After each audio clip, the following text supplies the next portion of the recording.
3 masked balaclavaed individuals barged in. They'd take a loaded 9mm handgun into a store. This thing was cocked and ready to go. It was like walking into a nightmare. Craig came straight from the side area, the living quarters at the store, and he rained a number of blows down on one of these individuals. What happened next was absolute chaos. The taller figure simply raised the gun and fired one shot. That was the one that penetrated straight into Craig's chest. It was just mayhem and total mindless violence. We are on a manhunt. Not only have they committed a homicide, but they are armed and dangerous and out there in the community.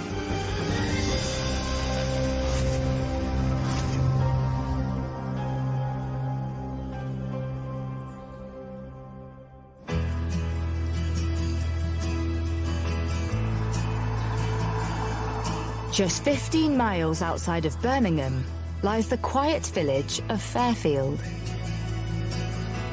The area itself is very quaint, very picturesque. Rolling hills, farmland, you know, you just get those farmland smells that drift into the village, you know. And I've known it for a long, long time because I've lived here for most of my life. Everybody does know everybody in Fairfield. People feel safe, and they should feel safe in a small village like this. Yeah, it's a very close-knit community, and the Fairfield Post Office is at the heart of that community. When I was a lad growing up, I'd walk to the shop, which was the post office in Fairfield, so it's got that feel, that family feel of the post office being in the village that everybody sort of gravitates towards, really, to get their local supplies.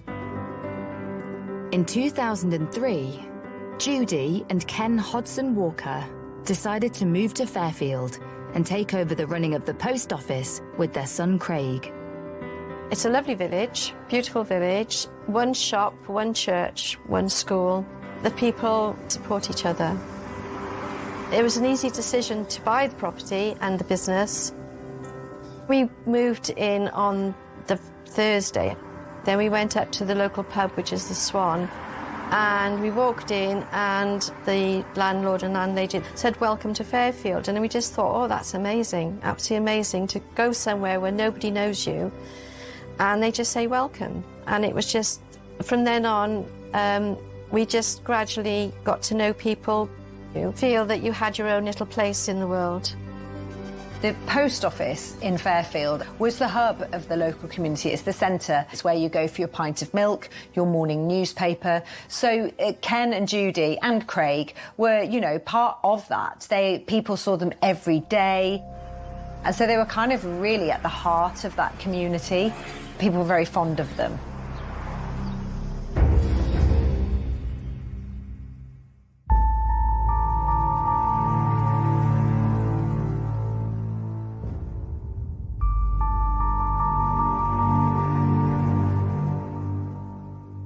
Friday, the 9th of January, the worst day of my life and my husband's life. We got up as normal, we did the newspapers, we went to get the milk in, and then I went to get changed. From upstairs, Judy suddenly hears a scream coming from the shop. Before I knew what was happening, Craig came out of his bedroom, ran down the hall, down the stairs, pushed past me, grabbed the bat. He must have been woken up, and so he literally, I think, just left his warm bed as he heard this fracas downstairs. So he came downstairs just wearing simply white boxer shorts. So yeah, you couldn't be more vulnerable, and obviously knew that somebody was attacking that store. I ran down to the shop. There was these 3 perpetrators with masks, couldn't see their faces. There was a guy with a gun in his hand. There was 2 others, just being very vicious. The scene that confronts Judy and Craig is horrifying. Ken is being attacked by the masked men who are demanding access to the post office safe. It was like walking into a nightmare. The initial shock of seeing what was happening. And they were just there, wanting the money, but there was no way because they had the timing wrong. Unbeknown to the robbers, the safe is time-locked to open at 9 a.m. The gang's attempts to get the post office cash are thwarted, and the violence they are raining down on the family is escalating. It was just mayhem, chaos, and total mindless violence. In a desperate attempt to protect his mother and father, Craig lunges at their attackers with the cricket bat. Craig came straight from the side area, the living quarters of the store, and he rained a number of blows down on one of these individuals, straight across the upper shoulder and across the hand. And so Craig could see that he was really hurting his dad. Ken was trying to fight back. What happened next was absolute chaos. It was the taller figure who turned his attention as Craig backed down an aisle. He simply raised the gun and fired one shot. That was the one that penetrated straight into Craig's chest, and that immediately caused him to fall. Judy then goes to his aid, and then the robbers continue trying to get the money out of the safe. Ken is trying to confront the robbers to fend them off. Craig's mom comes in and uses some sort of pole to also rain blows on them, so literally defending her family. Then the tall gunman fires at Ken and he's shot through the leg. So he was taken out and taken down, and it hit his lower leg, and then he fell, and then the racking fell on top of him. But these people didn't stop there. They continued to jump on that racking, causing further harm. They were intent on causing him harm and injury. But meanwhile, one of them was still jumping on the counter, trying to break into the cash register using the sledgehammer. But clearly, a minute and a half, roughly speaking, had passed. And clearly they thought, if we stay here any longer, we're going to be caught and we're going to be trapped in here. And they just simply fled.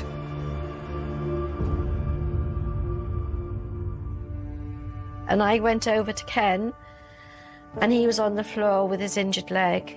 And then I went to Craig, and he looked at me and he said, he's gone. Craig had said to his dad, the last word he ever said is, they've got me.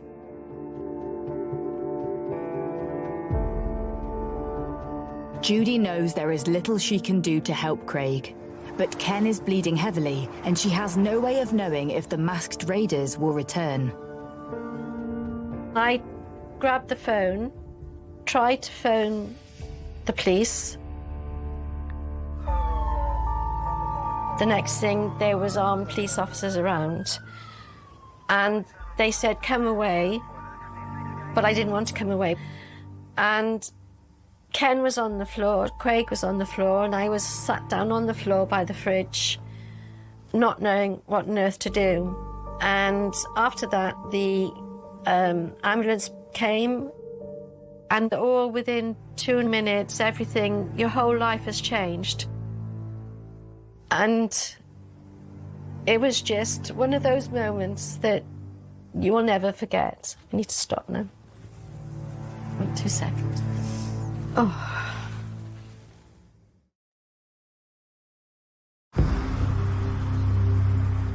The residents of Fairfield are waking up to the horrific news that there has been a fatal shooting at their village post office. This kind of violence descended on them and left in its wake an utterly tragic scene for them to deal with. Judy's son Craig has been shot and killed by a gang of masked gunmen. Her husband Ken has been rushed into surgery, having taken a bullet to the leg. I was numb with shock. Your brain shuts down, and I think it's a way of your self-preservation, that you can continue, but you don't know how you're continuing. One of the things that stood out from that straight away was this poignant image of a son absolutely prepared to do anything that he could to protect his parents. Craig was happy and he was caring, put family above everybody else. And when he made you a friend, he made you a friend for life. And he was very loyal. He had such a chuckle. When he found something funny, he just made you laugh because he just made you sort of chuckle so much. The Christmas before everything happened, Craig and his partner decided that they would get engaged, and they were both very happy about it. And hopefully she would have moved up and help us run the business. The two of them were just getting on so well together, and in all, it was like we were going to start a new chapter in life with two lots of people running the business. Our lives are completely changed on that day, and will always be changed from that day. Detective Superintendent John Marsden is one of the first officers to hear about the shooting. We're talking about an armed robbery that had taken place at Fairfield Post Office, which of course immediately triggered me because I knew it. And I knew then I would do everything I could to make sure we caught the killers involved.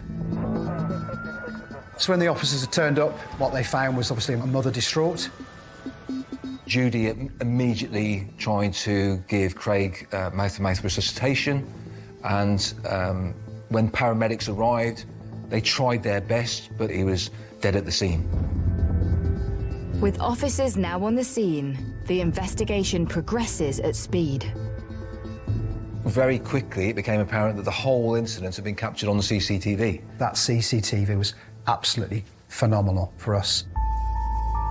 Scrutiny of the CCTV immediately reveals significant details to detectives. And roughly about 8:23, masked balaclavaed individuals barged in. Camo fatigues, dark-coloured sportswear, gloves on. Their clothing suggests the gang may be forensically aware. And you've got a witness, and that witness just freezes, trying to be as small as she can be and be as inconspicuous as she can be. She did exactly the right thing. The shouting must have raised the alarm with Craig, who came straight from the living quarters of the store, brandishing a cricket bat. And he rained a number of blows down on these individuals. Then it was the taller figure who turned his attention as Craig backed down an aisle. He simply raised the gun and fired one shot. You can also clearly see on the CCTV footage the smaller offender grab the tall man with the firearm and direct him towards shooting Ken. What's in your mind for you to be grabbing the gunman's arm and dragging it towards a defenceless older person who literally has just seen his son being shot? Meanwhile, one of them was trying to break into the cash register using the sledgehammer. The cash register literally had coins, no more than a few coins in there. And if they walked away with £1, that's all they walked away with. And the carnage that was left as a consequence doesn't bear thinking about. With their faces covered, police are unable to immediately identify the men. But then, there is a breakthrough when search teams recover one of the weapons used in the raid, not far from the post office. There was a sledgehammer that had been discarded. Orange handle, very distinctive. You've got several opportunities with that. One is fingerprints, but the other is also DNA, bearing in mind how hard you have to grip a sledgehammer. So if we could find DNA which belongs to one of the suspects, you've got a huge link. Detectives then hear that witnesses have seen the gang's getaway vehicle abandoned just a few streets away from the post office. We know that they got into a silver-coloured Volkswagen Golf. It was on false registration plates. Crooks think that they've got it sorted, right? They've tried to mask the identity of that particular car. One of the key aspects from the vehicles were the number plates. So we removed those from the vehicle, and they were sent away for forensic analysis. Detectives quickly uncover the origin of the getaway car. That Golf had actually been stolen on New Year's Eve from a car key burglary in the Solihull area of Birmingham. Another terrible attack on an innocent couple. The female was in the house having a shower. I think the husband had gone out to get some supplies, and as soon as he literally turns back up on the drive and enters the house, they barge in and they confront him with this meat cleaver and say, "We want the keys." The description that the victims in the carjacking gave us was of two guys who were probably of below average height, and you know that from the CCTV in the post office that you're looking at two guys who are actually, again, below average height. You're actually potentially looking at the same suspects. Further potential forensic evidence is discovered in the gulf in the form of a footwear impression. People always sort of talk about footwear patterns and identifying things by footwear patterns.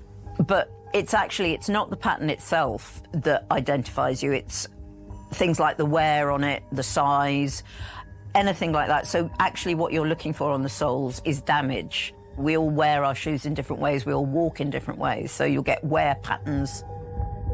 Detectives hope that once they have an offender in custody, they will be able to match the distinctive wear patterns to his shoes. And police have a theory too about the gang's decision to dump the vehicle.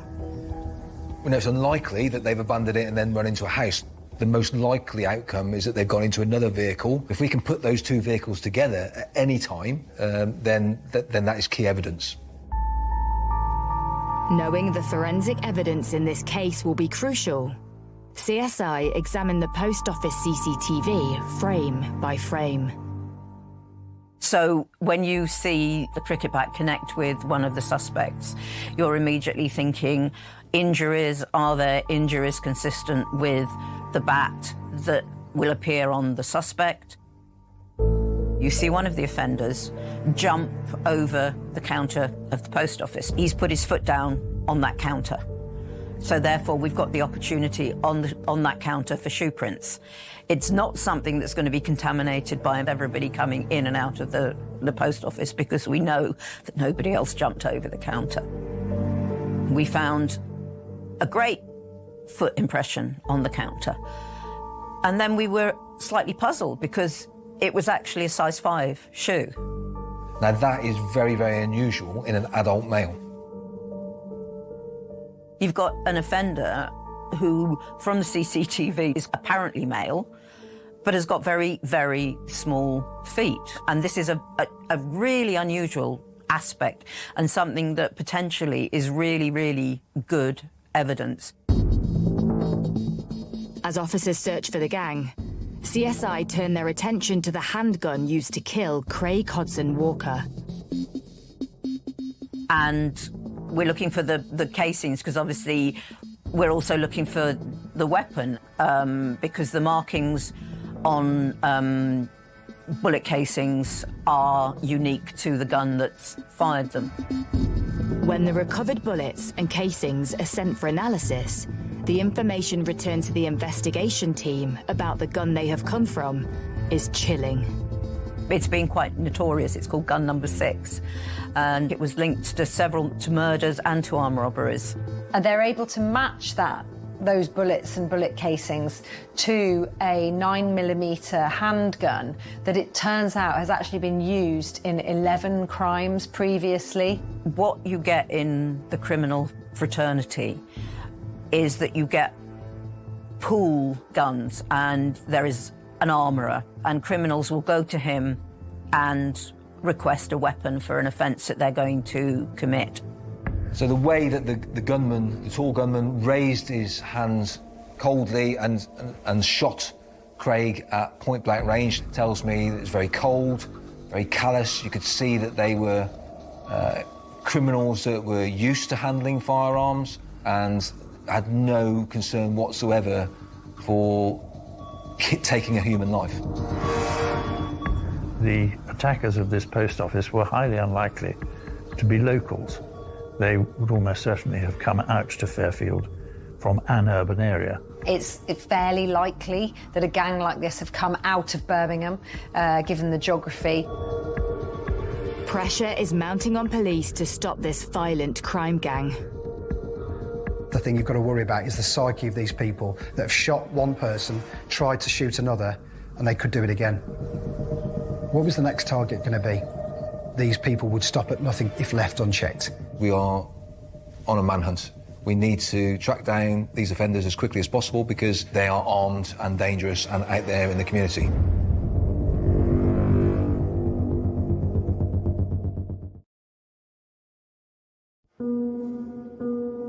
Police in Fairfield are on a manhunt to track down the masked gunmen who have shot and killed 29-year-old Craig Hodson Walker as he tried to protect his parents. And I still don't understand why there was so much violence. And I still don't understand why people think life is not important. Because I would have given them money if I could have, you know, instead of Craig losing his life. When he was little, he was very shy, very afraid to answer, even to go and ask for another shoe if you went to a shoe shop. He loved computers and he was really clever. And he loved Christmas, absolutely adored Christmas. He would always think about what people would want as a Christmas present, not just get anything, but really think about it. He didn't suffer fools gladly. He would stand by his convictions. He used to say, no, I'm not going to do that. That's not right. He did have flaws, as we all do, but he was a wonderful person.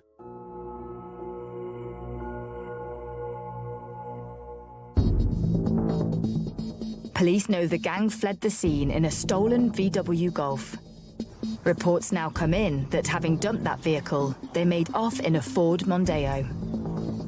They then made their way back to the Birmingham area in that car. Witnesses are going to tell the police they've left in a Golf, and that's what the police are going to look for. Well, of course, they knew that. Therefore, they had tatty-looking white Mondeo, old car, P-registered, I think, something that was not going to stand out in some ways, certainly to any other witnesses.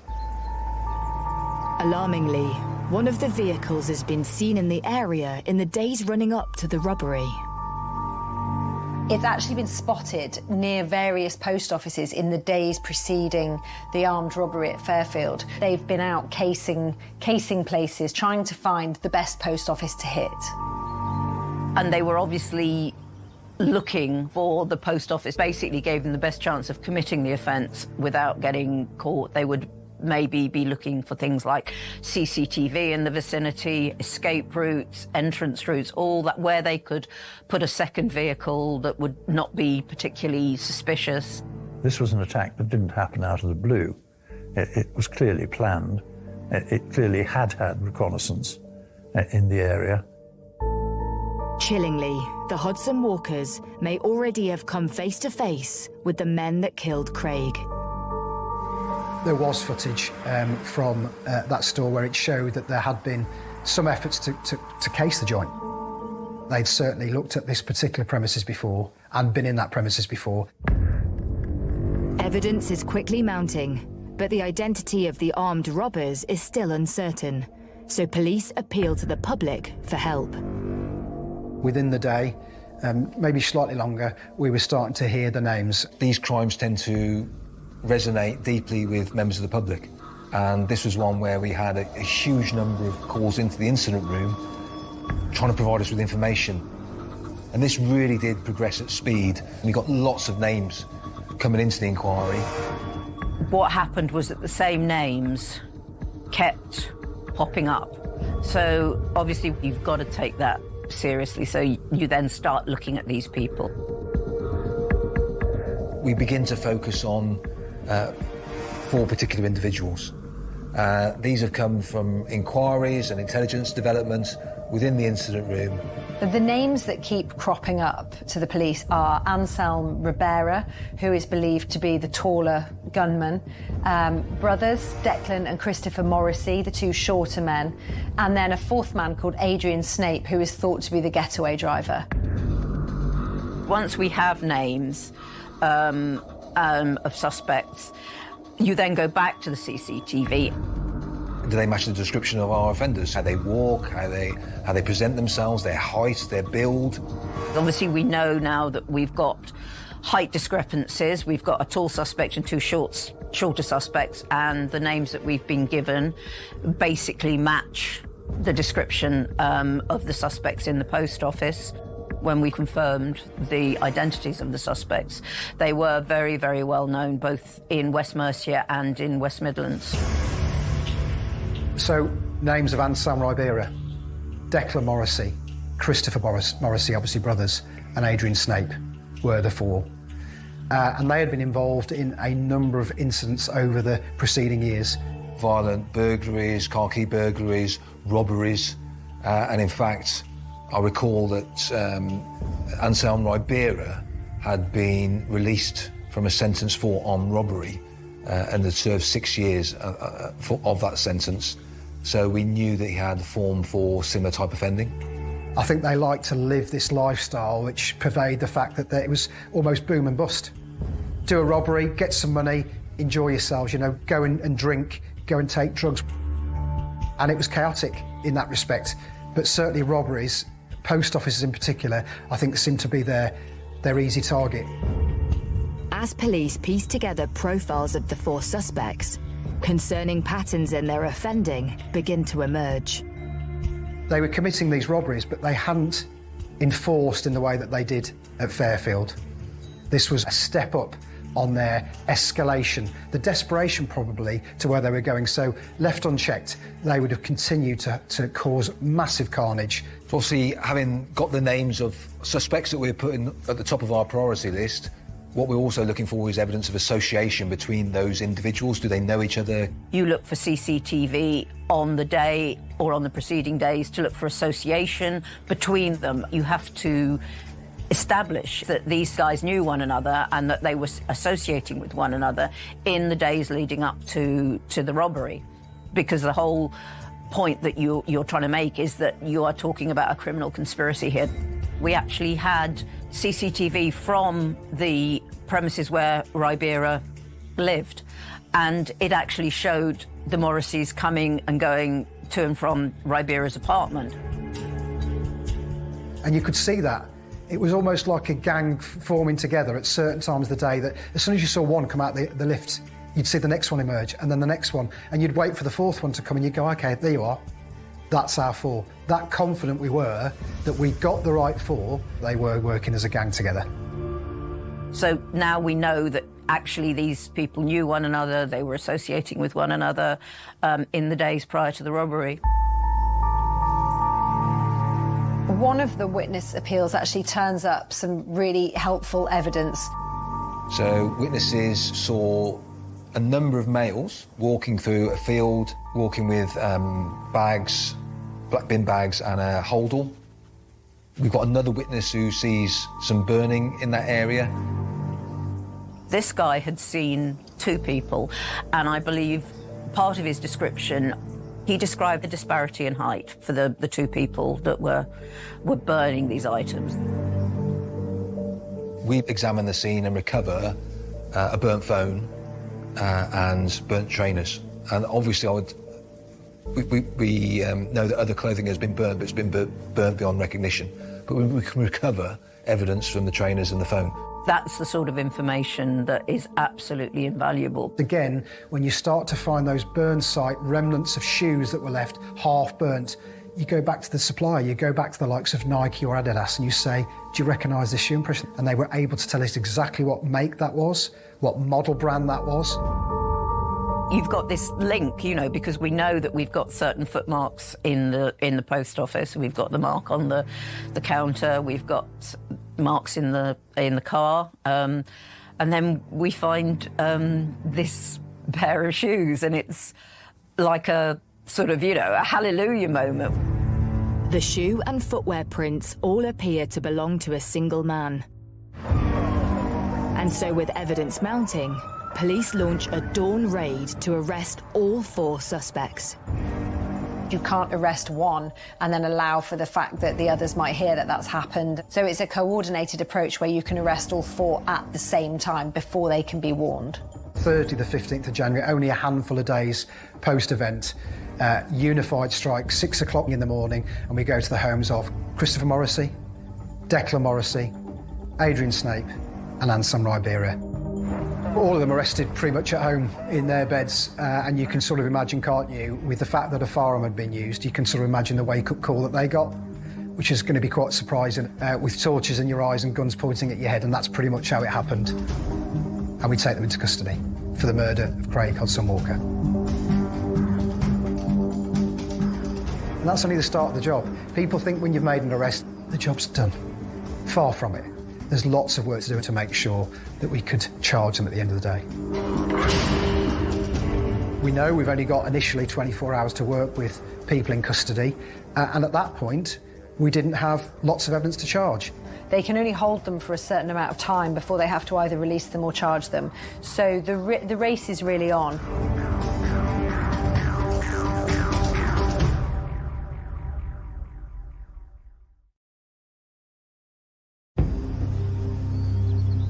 It has been less than a week since the armed robbery in Fairfield that saw Craig Hodson Walker gunned down as his horrified parents watched on. Police have 4 suspects in custody. Ken was in hospital. I did not know how to deal with every minute of every day. And pictures of him were being shown on the TV, which completely floored me every time I saw them. Without sufficient evidence, police will be forced to release the Morrissey brothers, Anselm Ribera and Adrian Snape, the men they believe killed Craig in cold blood. At that point, forensic evidence was going to be difficult. There was still lots of things being gathered, lots of things being processed, and lots of things being fast-tracked. And then the forensic results come in. There's a partial print that comes back from the sledgehammer, and that actually matches the fingerprint of one of the 2 brothers.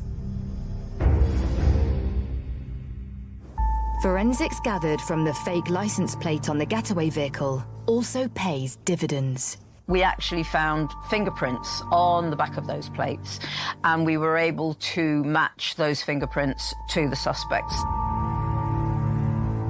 The Morrissey brothers, Ribera and Snape, are formally charged with the murder of Craig Hodson Walker.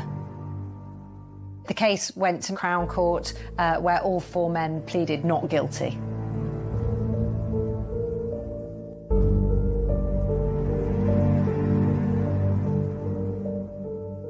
For Craig's parents, Judy and Ken, attending court is a harrowing experience. I found it horrendous to think we were so close to the perpetrators. The family, immensely strong, showed the solidarity. You got Ken that had been terribly injured and was in hospital for some considerable time, actually, post the event. But they were there, and they were there every single day. As the offenders stand in the dock, it is immediately apparent that the height disparity between the 6'2" Ribera and the diminutive Morrissey brothers reflects the stature of the 3 men in the post office CCTV. But that's not all. We videoed Anselm Ribera because he had a very distinctive way of walking. And so we were able, using a comparison between the video from the scene and the video that we had from him in custody, we were able to compare the 2 and confirm that they matched one another. And it's not only Anselm Ribera's unusual gait that incriminates him. It was apparent that the gunman, even through his balaclava, had a very, very distinctive nose. And again, we did comparisons with the CCTV, and again, we were able to conclude that it was more likely than not that the gunman was Anselm Ribera. The day that Ribera gave his evidence, he walked past us, and I think I froze. I knew, even with the mask on, I knew by the shape of his nose, I just knew it was him. The prosecution then turns its attention to the Morrissey brothers. We see one of the suspects in the CCTV footage vaulting the counter at the post office. The footprint on the counter was a size 5, which is incredibly small. And there was a very, very small percentage of the adult male population that would have size 5 feet. When we went to the burn site, we found size 5 shoes in the bonfire. We found size 5 footprints in the Gulf.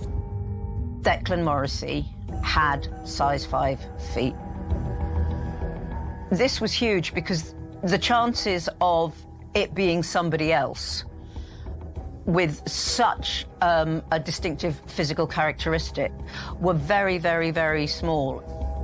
The shoe was not the only evidence recovered from the bonfire.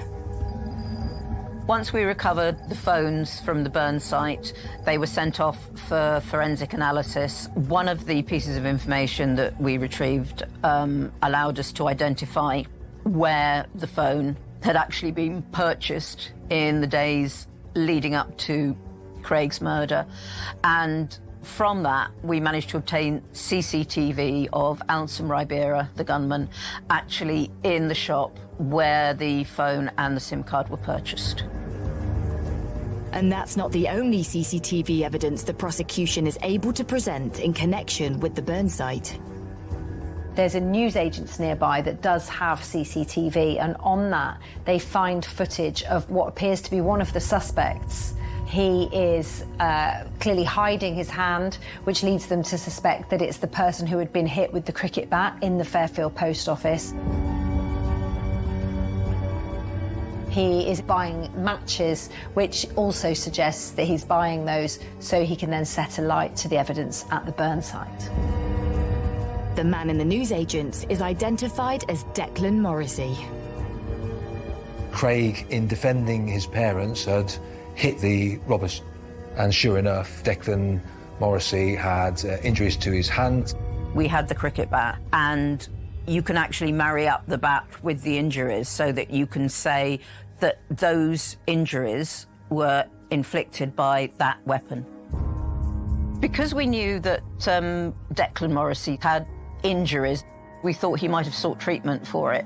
And we asked to view the CCTV in all of the local hospitals. And lo and behold, on the CCTV from Solihull Hospital, we see Declan Morrissey sitting in the waiting room, and it actually turned out that he had gone there to seek treatment for an injury to his hand. Despite the compelling evidence being produced, the men accused of Craig's murder seem unfazed. Denials throughout. They did have that air of invincibility about them. They sat behind their screen with the guards in the dock, sniggering, laughing and joking. They appeared to have no shame, no remorse, no sense of guilt. There were times when they would just smirk. But the prosecution has evidence that will wipe the smirks from their faces. CCTV from the morning of January the 9th. And one of the very important pieces of CCTV that we discovered was from a petrol station where we see all 4 suspects and both vehicles, the Golf and the Mondeo. So this actually puts them together on the day of the murder. So obviously it will take a lot of explaining as to why the 4 of them with 2 stolen vehicles were together on the morning of Craig's murder, close to where the post office was located. The film was shown of Ribera getting petrol, and his mother was sat directly behind me, and I heard her say, "That's not my boy," and I turned to Ken and I said, "We both know it is." But it is the gang themselves that deal the final blow in calls they made from prison. So yeah, prison calls are recorded, and only in special circumstances can we use those in evidence. It's another criminal that they're speaking to on the phone, and they become loose. They're talking about what they've done, almost bragging about what they've done. They were talking about it very freely, and they're laughing about it, as if it doesn't mean anything, that they've caused this pain and anguish to people that ultimately led to the death of an individual. Just terrible. These men were all acting together. They had gone in together, each knowing that they were armed and with the purpose of robbing the post office. So it was the classic joint enterprise. So Declan and Christopher Morrissey are almost the masterminds. They've planned it, they steal the car, they're seen coming and going to Ribera's flat. Ribera pulled the trigger. They're all responsible. After an 11-week trial, it is now down to the jury to decide. Every officer that sits in a courtroom would lie to you if they don't have that feeling that something might horribly go wrong at the end of it. The jury was out for some time. It seemed like forever, which makes you think, oh my God, we may have failed. We just held our breaths when we were waiting for the verdicts. On the 16th of December 2009, the jury convicted Anselm Ribera, Declan Morrissey and Christopher Morrissey of the murder of Craig Hodson Walker. They also convicted all three men of the attempted murder of Craig's father, Ken, as well as charges of armed robbery. It becomes kind of harder to have the same argument of joint enterprise for Adrian Snape, the getaway driver. Mr. Snape always denied that he had realised there was a gun and there was going to be a killing. And so the jury acquitted him. When Adrian Snape was cleared, it was quite a dramatic moment. He jumped up and shouted out loud, I told you, I effing told you. Snape was removed from the court by security, and some of the jurors were visibly upset by it. In a final act of disrespect, all four offenders choose not to attend court for their sentencing. So, cowardly is how I'd best describe it, cowardly. Happy to sneer for the weeks preceding that in the courtroom before conviction, but then couldn't face justice. Regardless of their absence, the sentences are passed. Anselm Ribera and both Morrissey brothers each received a life sentence with a minimum of 34 years. Adrian Snape was found guilty of involvement in the armed robbery and was sentenced to 8 years imprisonment.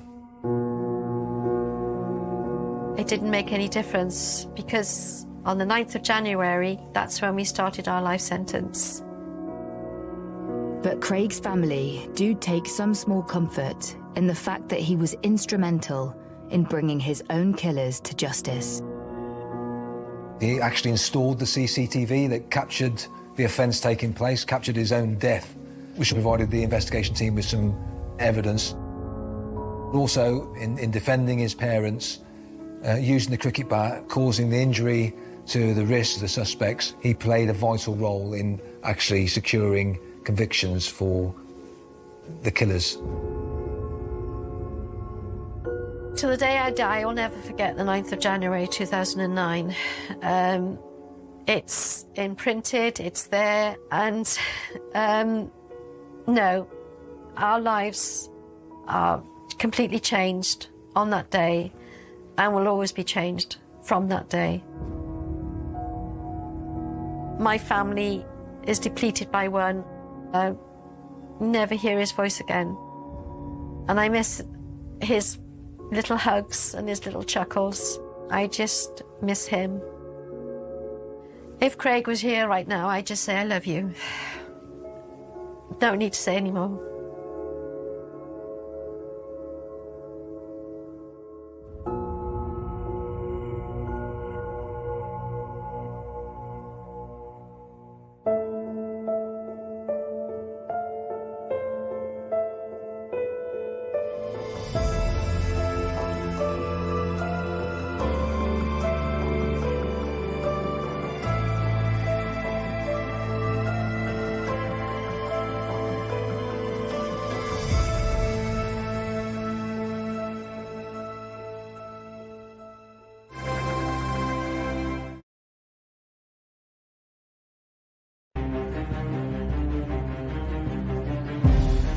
Emergency. I think we've been burgled and my wife's been attacked. Please, can you send someone quickly? Yeah, I am. Police have launched a murder investigation after a woman was found dead at her home in Middlesbrough. I was absolutely terrified, thinking, what if somebody got in my house? It felt like there was a serial killer at large and you wondered if they were going to do it again. When a successful pharmacist is found murdered, her devastated husband goes into shock. No, Jess, come on, baby, wake up. And a community is torn apart. You won't believe, obviously, what we went through and the level of betrayal there. It was a shock.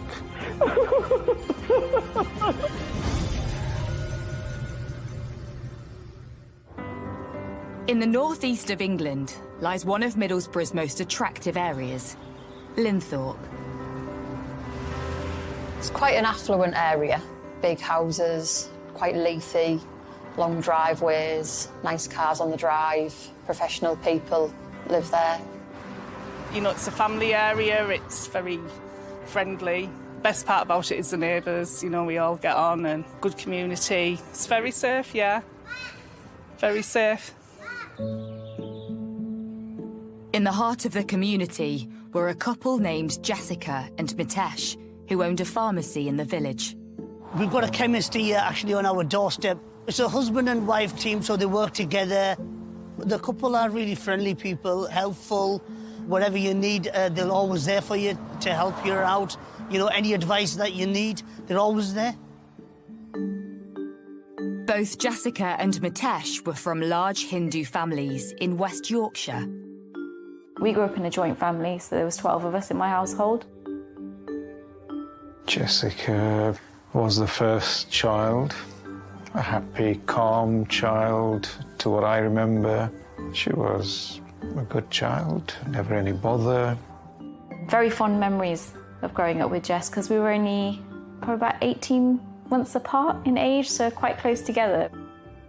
She was always fun to be around, because she was always happy no matter what, always had a smile on her face. Jessica had big plans for her future and went to study at Manchester University. Jessica always said that she wanted to be a pharmacist. She always wanted to help people. That was her thing. It was at university that Jessica met Mitesh, and the pair quickly struck up a relationship together. I think Jessica's mum was ill around the time that they got together, and Mitesh was support for Jessica and would, you know, say all the right things, buy her presents, teddy bears, things like that. He was constantly showering her with gifts. I think she must have had like 50 plus Me To You teddy bears in her collection, because we shared a room. They were like dotted all over the room. And she was just really happy. I got privy to a lot of their evening conversations at bedtime. Mitesh and Jessica would often be on the phone, and because we were sharing a room, it would be a case of her saying to him, "You put the phone down," and he'd be like, "No, you put the phone down." They seemed just like a happy couple, well, a happy young uni couple. Jessica's mother sadly passed away, but Mitesh helped her through this difficult time, and the couple soon mapped out their future together, despite some initial resistance. Initially, when Jessica approached Dad about getting married, he wasn't so ecstatic about it. He didn't think they were a suitable match for Jessica, but Jessica persisted. She insisted that she loved him, and vice versa. She wouldn't take a no. So, of course, obviously, in this day and age, we know that we can't force our child. And when she says that, "No, Dad, if I marry, it's him that I'm going to marry." But if that's the man she wants to marry, then that be it then. In July 2009, the couple threw a big Indian wedding. The marriage took place here in my garden. It was the first wedding within the Patel or the Hindu community that had 500 or 600 people. Newly married, the couple set their sights on a fresh start and set up home among the village community of Linthorpe. They got a lease on Roman Road Pharmacy and then bought a house on the avenue. A lovely big house which needed work doing, so they spent time renovating it and building up their pharmacy, you know, becoming well-known people in the community. Having both a successful business and a new home in place, there was just one thing missing from their perfect life. Jessica wanted to be a mother. She's always had a very motherly and a maternal instinct. Being the oldest sibling out of all 6 of us as well, she was always that much more maternal. And she wanted children of her own. I think it's something they'd thought about for years. Apparently the couple struggled to fall pregnant, so started undergoing a course of IVF treatment, which I can only assume is a really grueling process, and that shows how much they must really wanted a child. She expressed to me that it wasn't working naturally and that they were going to be starting IVF. All in all, Jessica went through 3 rounds of IVF that were unsuccessful. Each time she would ring me and she would say it didn't work, and she would be heartbroken that it hadn't worked, and I think the emotional distress of it all was just too much. She'd just come back off holiday and we were talking in the evening, and she was just telling me about the IVF and this 4th round. She was so happy because this round was a positive round. She said that it looks like it's going really well. They managed to freeze 3 embryos, and in June, so within a matter of weeks, she was due to have them implanted, and she was so positive they were going to work this time. The happiness was in her. I can't even describe how happy she was, because that dream of becoming a mother was just about to materialise for her.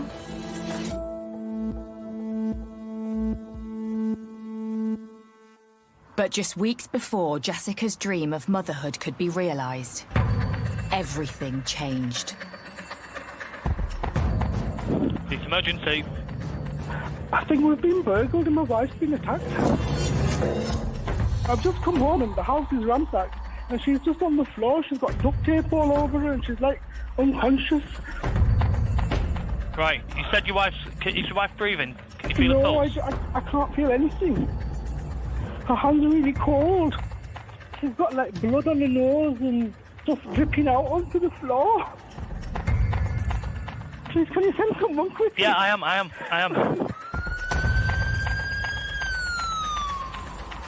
Yeah. Okay, listen. The police are outside. Can you let the police officers in? It's Jessica. I'll leave her with you, okay? Police and paramedics rush into the house and find Jessica in the living room.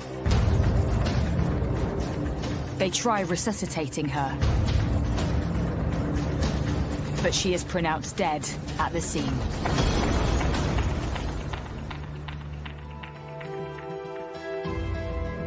All we knew was that there'd been a murder. Her husband had came home from work and found her. Has somebody broken into their home?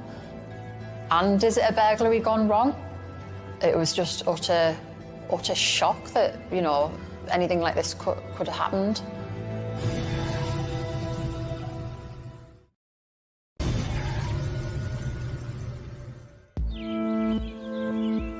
In the picturesque village of Linthorpe, the community is waking up, reeling at news of a murder. But the previous morning, May 14th, started out like any other day in the Patel household. Jessica and Mitesh had been in the pharmacy working. Jessica's dad popped into the pharmacy to speak to them both. I can see that smile on the day I walked in, which would have been just after 10 o'clock. And I can still see her far back because it was a sort of a deep pharmacy. So I said, I'll be down next week. And she goes, OK, Dad, I'll see you next week. Of course, I did hug her. And I couldn't believe that I would never see her again.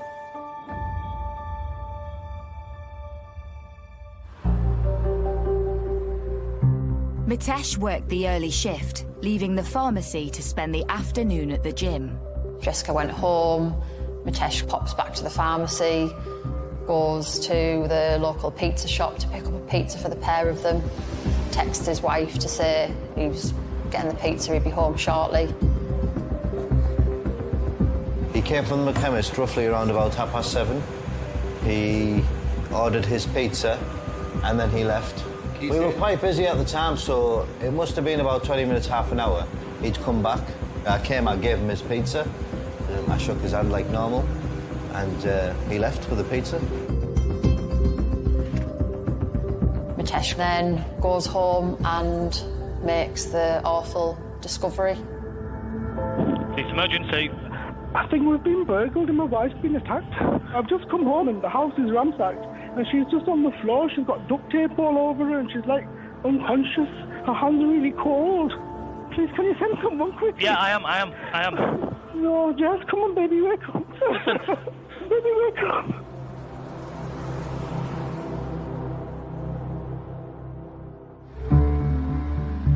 Cleveland police respond immediately and preserve the crime scene. We have in the investigation what we call the golden hour. The first hour is critical because the evidence is contained in the scene and it's nearby. You seal the scene totally and nobody, absolutely nobody, including the husband, go back indoors. Once that's happened, we'll talk to the witness and get the story of events. News of the attack soon spreads. I just came back from a friend's house. I couldn't get into the road. Loads of armed police, 2 ambulances. It was like a movie, like something you'd see out of a movie. To be honest, it was absolutely horrendous. Police have launched a murder investigation after a woman was found dead at her home in Middlesbrough. Officers were called to a house on the avenue in Linthorpe at 8:20 on Monday evening. 34-year-old Jessica Patel, originally from the Leeds area, was found with serious injuries at an address in Linthorpe and was pronounced dead at the scene. Detectives are appealing to anyone who may have seen... I got a call from my younger sister and she just said to me that something's happened in Middlesbrough. So I asked her, I was like, you know, is everything okay? She says, I don't know, Dad's gone. We're just going to wait and see when Dad gets there what he says. So I said, okay, keep me updated. But when I woke up, I saw my husband sat at the end of our bed. I sort of sat up and I looked at him. And when I looked at him, I thought, something's not right. And he turned around to me and he just said to me, I've got no easy way to say this to you, but Jess passed away last night. I think those words in that instant hit me like a ton of bricks. My heart started racing a lot like it's racing now. Just thinking of that moment, I didn't want to believe him. That can't be true. You know, how could this just suddenly have happened? I remember calling Dad, and Dad's confirming that it was true. Something had happened. A burglar had got in, and Jessica had been harmed in the process, and that she'd been killed. After receiving the devastating news, Jessica's family immediately rally round and make their way to the family home to support her husband, Mitesh. I walked into their main living room where Mitesh was sat on the sofa, and I went straight over to him, sat down next to him, and he buried his head into my shoulder and was crying. I consoled him, and just hugged him and told him that no matter what, we were there to support him. I myself was crying. The whole room, to be honest, was crying. Everyone was upset. News of Jessica's murder sends shockwaves through the village. I can't really know that. How can a murder happen in this beautiful place? It's a Linthorpe village area, everyone's friendly, and, you know, all of a sudden you actually hear like that she's been killed. And you think, you know, how can somebody do that, especially to a chemist, a pharmacist person who's actually, you know, there to help you. How it happened to beautiful Jessica, you know, and she was so lovely, and you can't even imagine how someone can kill her. It's a fear. It's a lot. I no words, really. It felt like there was a serial killer at large, and you wondered if they were going to do it again. With such a big story breaking in the close-knit village community, local journalist Felicity Collinson is hot on the case from the off. I went out to the scene and the street was just like really quiet, you know. It was quite like an eerie quietness that morning. Cordon had now been moved to just around the house. It was just covering the driveway. There was forensics in white suits walking in and out of the house, carrying cases in and brown envelopes, evidence bags. There was CSI vans, uniformed police officers on guard. I started to knock on neighbours' doors to try and find out what had happened. With Mitesh too distraught to speak, it was left to neighbours to speculate what had happened. Had someone targeted this young, successful couple out of jealousy? A lot of people have been saying that there's been a burglary in the house. Obviously, they look like a wealthy couple because they have quite a wealthy house, you know, and obviously having the pharmacy and everything. Someone who knew them, possibly, had, you know, took a chance to burgle them, maybe thought she had money, maybe jewellery, and that's where it was, and she was just in the wrong place, the wrong time. We check our doors, even windows, and make sure, put alarm on, put everything on to go out, and we don't let our kids go. I was absolutely terrified, thinking, what if somebody got in my house? What if that happened to me? You know, I've got children. I was absolutely terrified. Was it somebody who thought that the couple had money with them having the pharmacy? You know, did they have a safe in there where they kept the take-ins? You know, could somebody have broken in for that? Or was it somebody who needed or wanted drugs and believed that they may have kept drugs in the house? Or was it a big mistake that they'd got the wrong house? While a grieving Mitesh stays with the family, police take a closer look at the crime scene. And one thing jumps out immediately. There's no sign of a forced entry. Meaning one thing, Jessica knew her attacker. If there's no sign of forced entry, it looks like they've got in through an open door, which suggests that the victim would know them and allow them in. Everybody is a suspect till they're eliminated, without exception. So what we've now got to try and do is eliminate those who couldn't have been there at the time. With no sign of a break-in, everyone known to Jessica is under suspicion. Could husband Mitesh offer clues as to who his wife may have let in the house? The neighbour said she opens the door far too easily, far too quickly. Neighbours saying about her being very nice, very trusting, too trusting, would allow anybody in the house without checking their identity. And therefore, we'd have to look at that, because if there's no forced entry, we will be worried about somebody who's just been let in the house.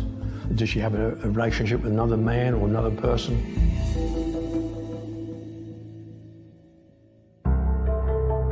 Police need to identify a timeline of events in order to pinpoint when the killer gained access to the house.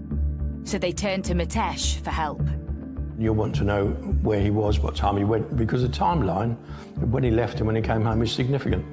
Because you need to be looking at perhaps other houses and CCTVs.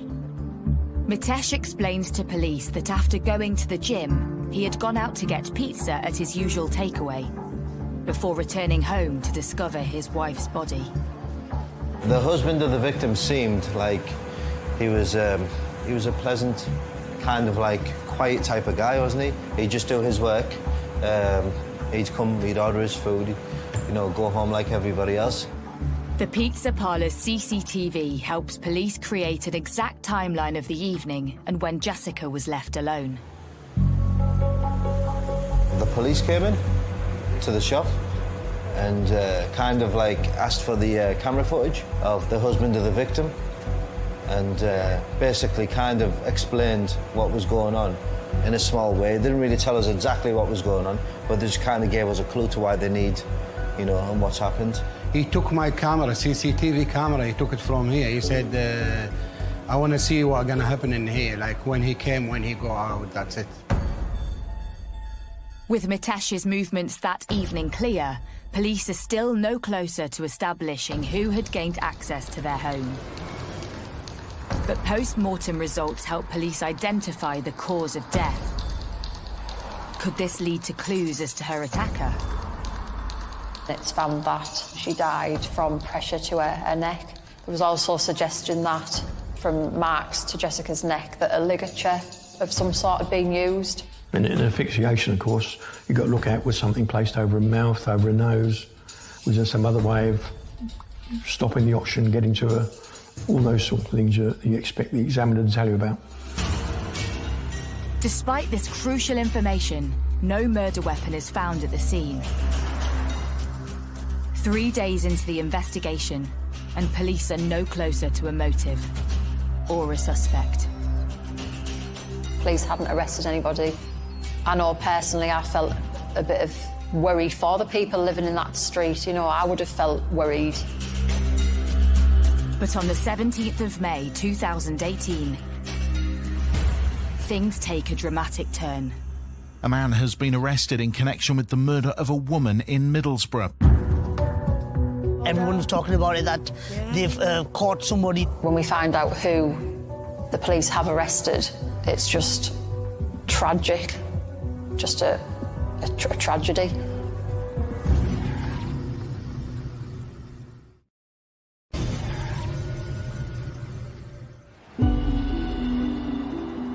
In the pretty village of Linthorpe, the close-knit community has been coming to terms with the murder of local pharmacist Jessica Patel. In the days since, Jessica's family rally around a grieving Mitesh. On Thursday morning, we proceeded to Mitesh's house again, just to lend support. We spent the morning there, but then Dad received a call from the liaison officers asking us if we could return home because they needed to speak with us. They didn't really tell me what it was for, but something related, which I thought they may want some more statements. We come home, we sat in that room, and there's the police, the family liaison officers, and they said, Mr. Patel, we have to tell you this. It's Mitesh.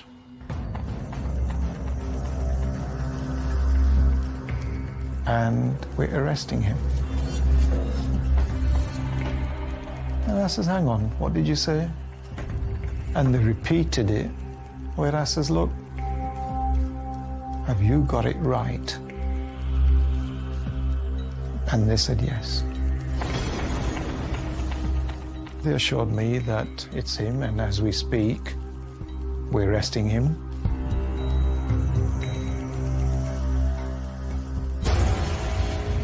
Having just spent the morning comforting Mitesh, his arrest comes as a shock to Jessica's family. You can't help but think that why would he do it? You know, what reason could he possibly have for having to murder Jessica? At the same time, you're like, have you got the right person? Because if you haven't, that person's getting away. Yesterday afternoon, police arrested a 37-year-old man in the West Yorkshire police area on suspicion of murder following the death of 34-year-old Jessica Patel in Middlesbrough on Monday. The man remains in police custody. News of Mitesh's arrest becomes public and locals react in horror. How could this loving husband and pillar of the community have anything to do with such a brutal killing? It was a bit of a shock, to be honest with you, because we thought of them as, you know, good people, normal people. We didn't think anything was going on in their home. We were all just so shocked, gobsmacked, really. We're still thinking, is this really a husband who's been, you know, arrested for her murder? You know, he's a pharmacist, she's a pharmacist. You just don't expect this at all. So what had led to the arrest of Jessica's seemingly besotted husband? The man she'd been looking forward to starting a family with. The police are still searching the house, you know, for evidence and clues. And then there's a breakthrough. So scenes of crime officers find a hard drive wrapped in clothing underneath the mattress. It has a serial number on it which relates to the CCTV in the house. When police had previously spoken to Mitesh, there had been no mention of this CCTV. Surely the first thing that you would do, or one of the first things you would do if your wife had been murdered, is think, oh, we've got CCTV. The footage of the killer will be on our CCTV. But there was no mention of this at all from Mitesh. Police examined the CCTV footage from the hard drive. It shows that it was switched off or taken or removed 6 minutes before he called the police for a 999 call. Police rewind the footage to look for any clues earlier in the day. But what they find shocks them. The CCTV shows that at 3:30 p.m, Mitesh returned home from the gym. but never left to get pizza before Jessica came home from work at 7 p.m. Instead, Mitesh doesn't leave the house till 7:42 p.m.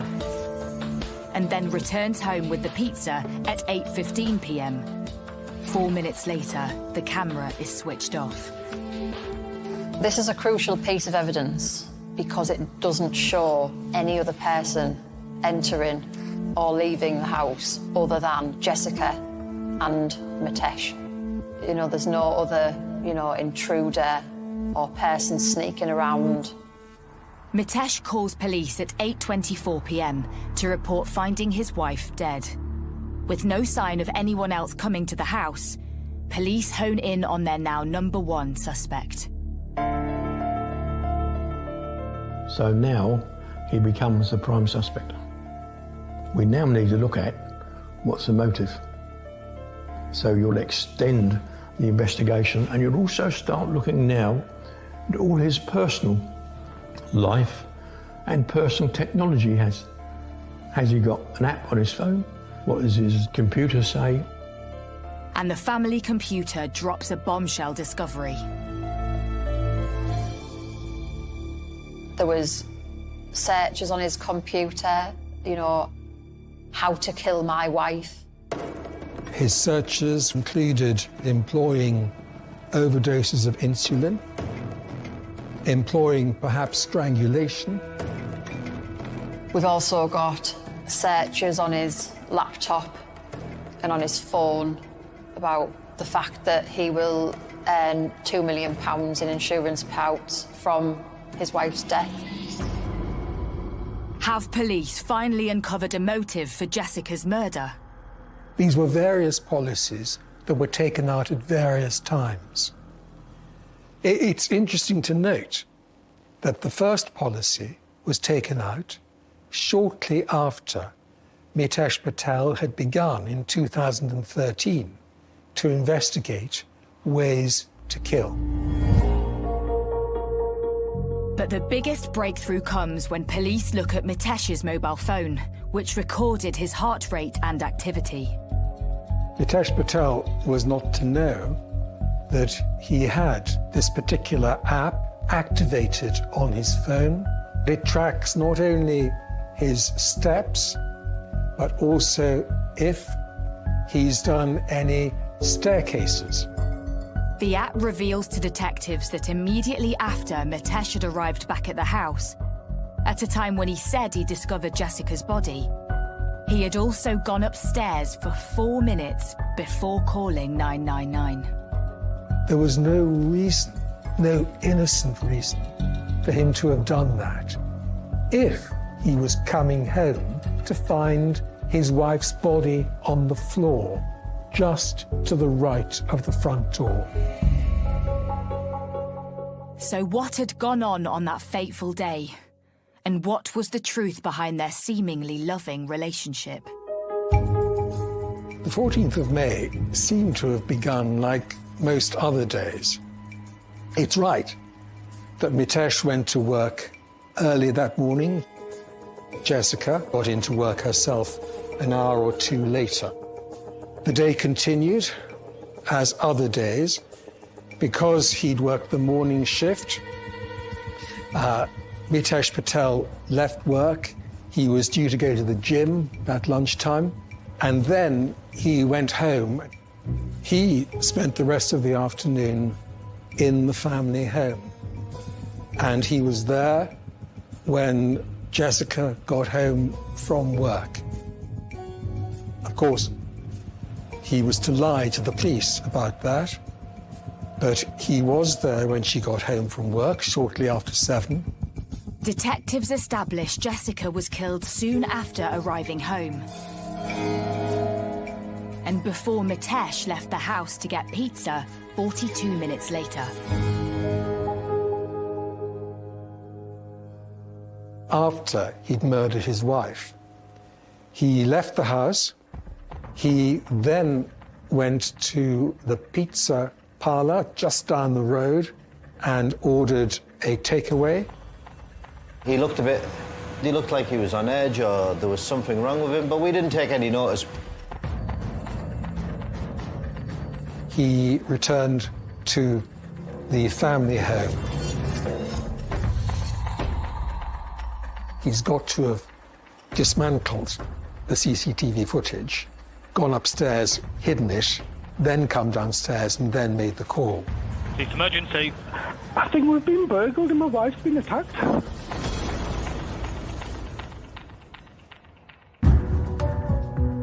Confident they have their man, Cleveland police make the decision to charge Mitesh for the murder of Jessica. To be honest with you, after all that and how I was feeling, and for this to happen, you won't believe, obviously, what we went through. Having portrayed himself as the devoted husband, running a successful business with his wife and planning to start a family together, the truth behind this perfectly cultured facade was starting to unravel. When Jessica got married to Mitesh, I think she thought that she was going to have this lovely life with this great guy who'd bought her presents and supported her through her mother's illness. But then the cracks started to show early on in the marriage. One of the things that she found difficult was that there was not a great deal, if any, sexual activity between her and her husband. Desperate to start a family, Jessica sought IVF treatment as an alternative way to have children. But this took a destructive toll on her well-being and the couple's relationship. She was injecting herself in the stomach with steroids and all sorts, and at the time she ended up on antidepressants. She became such an anxious person. Mitesh would quite often blackmail her by telling her that he would leave her and their relationship would be over if she was unwilling to carry on with going through the rounds of IVF. And I think for her, that relationship falling apart would mean her dreams falling apart. Soon enough, Mitesh's dark side was to reveal itself. Not long after they were married, Jessica's grandfather gets ill. And in his final days, she wants to obviously spend time with her family and her grandfather. Mitesh wouldn't let her do this. And there's reports that in the car one day, she's sort of like trying to put her case for wanting to go and see her grandfather, and he doesn't want her to, and he apparently hits her. She told a family member that he put his hands around her neck and that it hurt. A pharmacy worker had seen Jessica limping, and apparently Mitesh had thrown a mobile phone at her.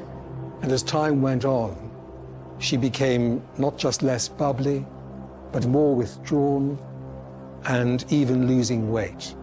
And we all came to understand that which Jessica's family suspected, that she was being controlled and kept apart from her own blood family.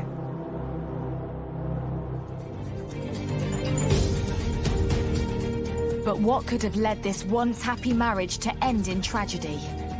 Why did Mitesh want to keep Jessica apart from her family? And why did he end her life in such a violent way?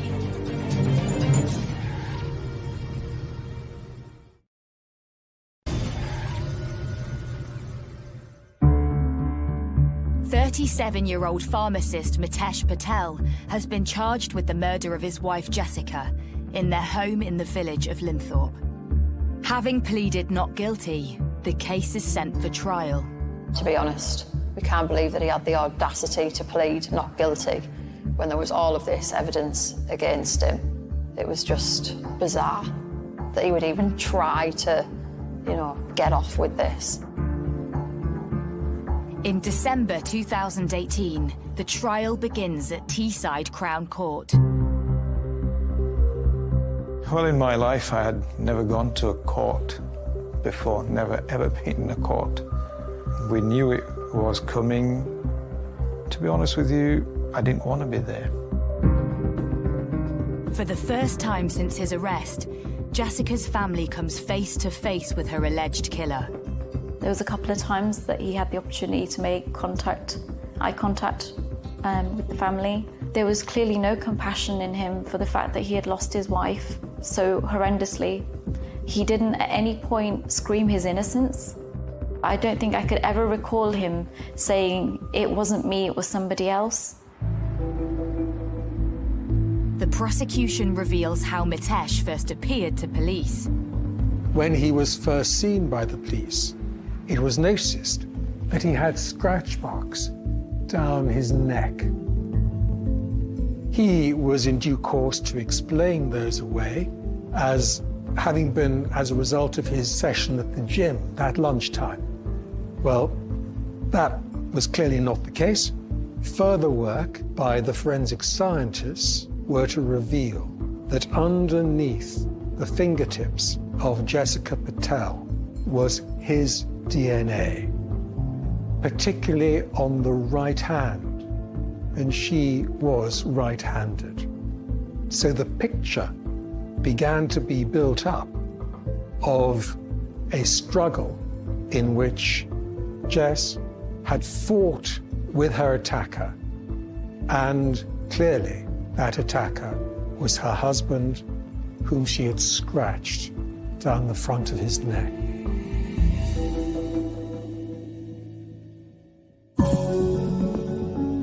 Police have never revealed what they believe to have been the murder weapon until now. It's found that she died from pressure to her neck. At the scene in the house was a Tesco carrier bag, and tests showed that the inside of the bag had traces of Jessica's saliva and blood in there. There was also a suggestion that, from marks to Jessica's neck, that a ligature of some sort had been used. So it was surmised that the Tesco carrier bag had been used to suffocate Jessica. After suffocating her, the court is told Mitesh bound her with duct tape. Crucially for the prosecution case, a reel of duct tape was discovered in the pharmacy, with police believing Mitesh hid it after going to order pizza on the night of the murder. The jury were given both pieces to look at. They were photographed, and once the tape had been flattened, it was the clearest possible fit, just like a jigsaw puzzle. It was unique. I was present at the court every single day. I think 95% of what came out in that courtroom we were unprepared for. There was only 5% of that we went in knowing, and that 95% was devastating. To learn what Jessica had gone through, how she had died, what he had subjected her to all those years, it was just devastating. But the biggest shock was yet to reveal itself in the courtroom. Far from the perfect life they had portrayed to the world, it seems Jessica was harboring a secret about her husband. Jessica found evidence on her husband's phone of the gay flings he was having and of pornography. He insisted it's banter. He insisted he loved her more than anyone. And if she wanted, he would give up seeing anyone else. He said all he wanted was her and to have their baby. He had extramarital affairs with men. He was a regular user of the gay app, Grindr. He was caught in clinches with another man in the pharmacy, which was recorded on the pharmacy tapes. But it soon became clear to the courtroom that Mitesh had already found another love abroad. Messages were found on his phone from a lover in Australia who he wanted to set up another life with. In 2011 December, on the Grindr app, he met a guy called Amit Patel. So was Mitesh's dreams for a new life the motive behind the callous murder? Mitesh cunningly plotted to remove Jessica from the equation. He basically wanted Jessica out of the way so that he could move on and start this new life in Australia with his apparent soulmate. But not only did Mitesh have a secret lover who he planned to move to Australia to be with, he had an even bigger plan. Mitesh wanted to bring up a child with his new lover. The child he should have been bringing up with Jessica from the frozen IVF embryo. I still can't believe that somebody could go down to that sort of level. He wanted to take this embryo with him to Australia. That was his plans.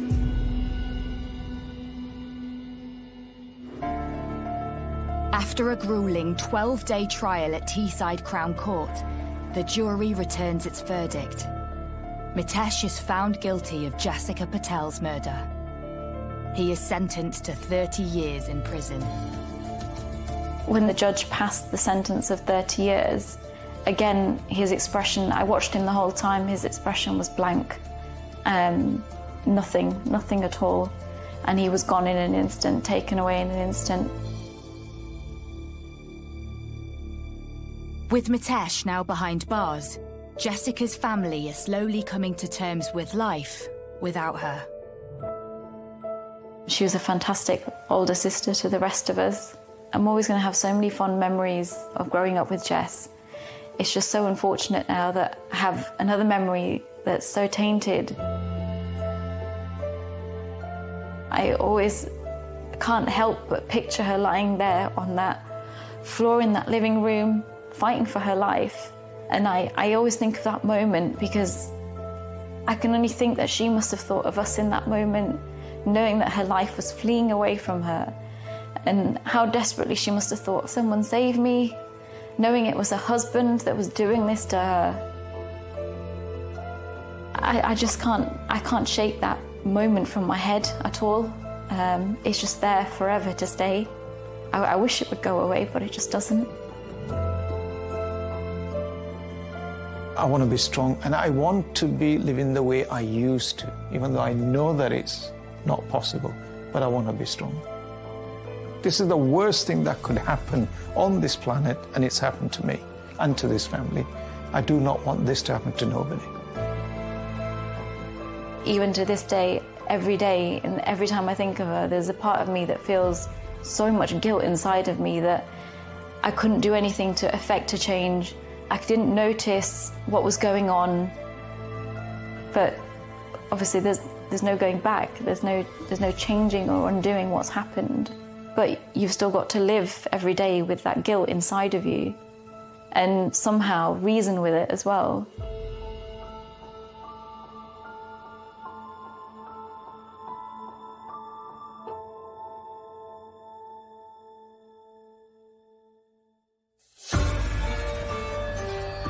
There's a shift with the Force Northeast up for grabs, but watch out, it's going to be anything but plain sailing. That's Saturday at 10 on Sky Mix.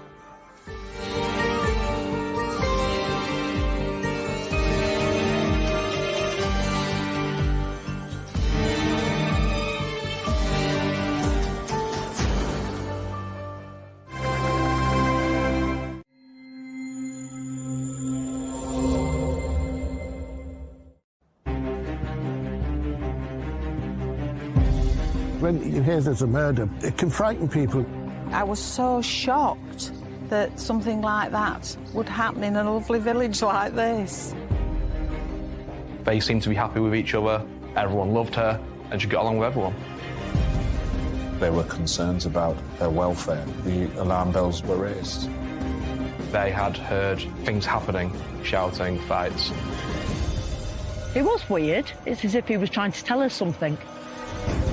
He went off on what can only be described as a drink and drugs binge. Ultimately, it led to the tragic death of a lovely, caring wife. Lovely woman who was taken away from us by a horrible, sadistic man.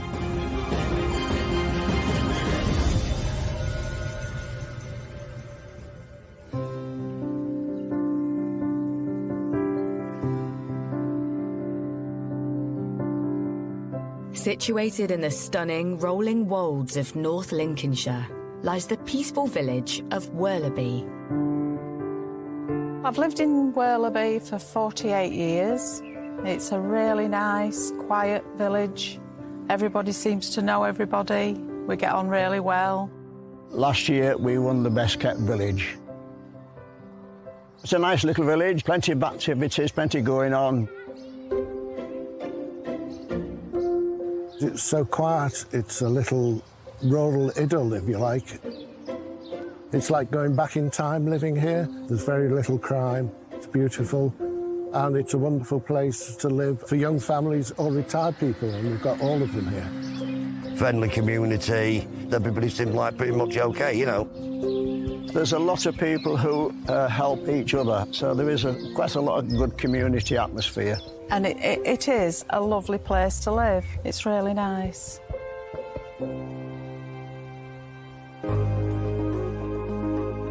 So it's the ideal place for Ian Hamer and wife Joanne to set up home. We're fairly new to the village. I think they've only been here about 5 years in total. I think I met her once. She seemed a really nice lady. Joanne in particular seems to throw herself into village life. Joanne was liked by everyone on the road. Outgoing, always out on the streets, speaking to each other. Ian, you would never see. He would be in his home quite a lot. Joanne, complete opposite. Everyone loved her, a really welcoming woman, and she got along with everyone. And so people wanted to open up to her, and that's why I think she quickly integrated into Werleby and loved living there.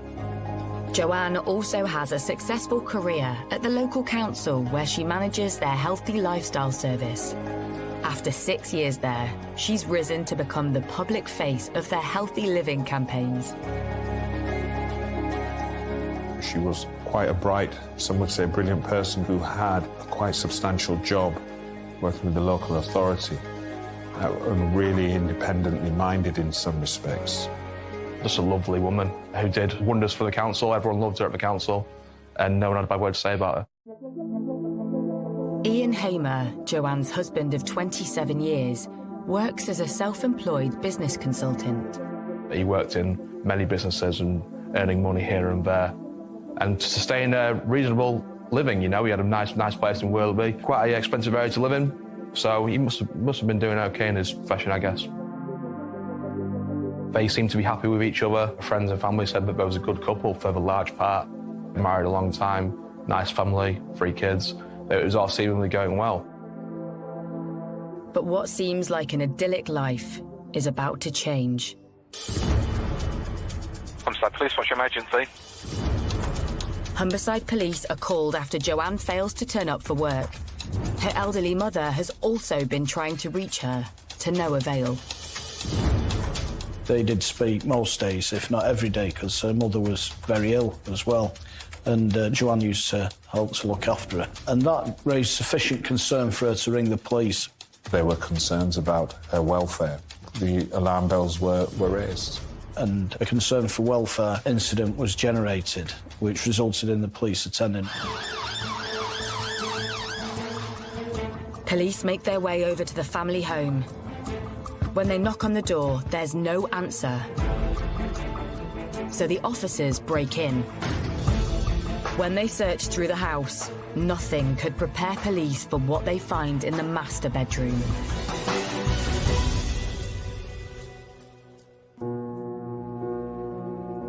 Joanne Hamer's lying lifeless on her bed.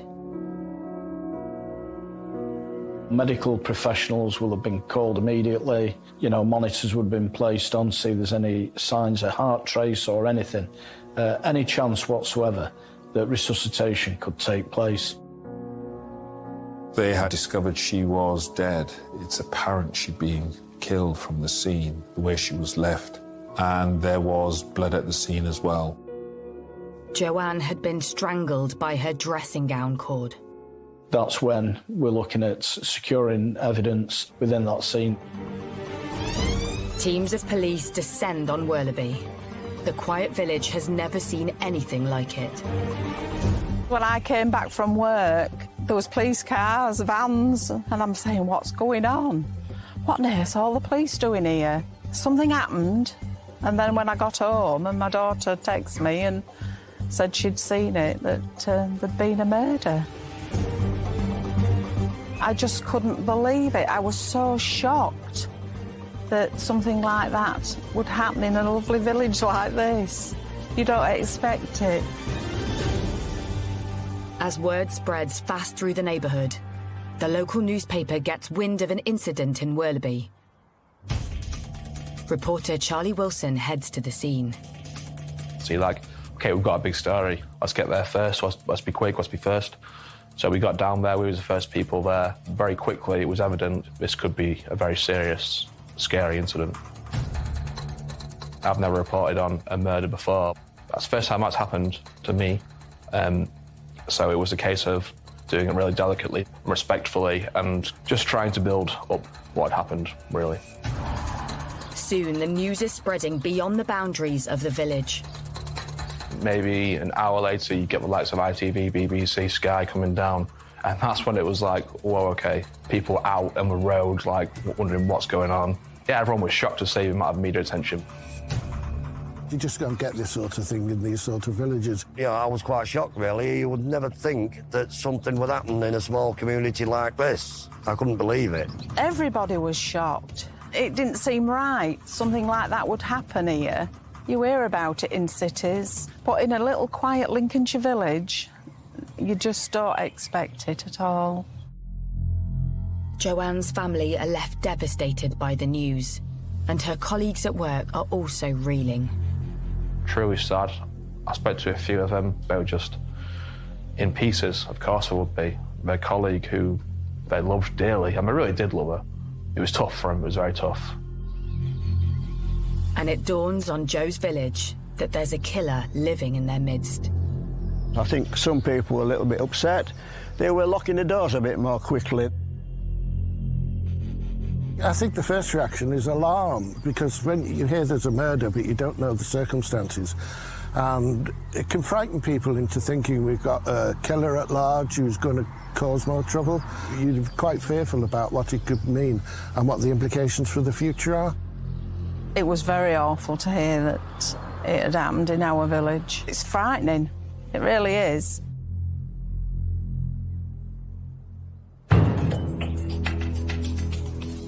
With fear spreading quickly throughout the village, Humberside Police needs to work fast to establish who committed this horrendous crime. And first, they look at Joanne's home life. This marriage on the surface, to all intents and purposes, would have looked like a stable, normal marriage without too many problems. The reality was quite different. What I heard was that their marriage wasn't great by the people on the road who lived there, because they had heard things happening, let's just say, whether it be shouting, fights. It turns out Joanne and Ian had recently had a trial separation, but then Joanne decided to return to the family home.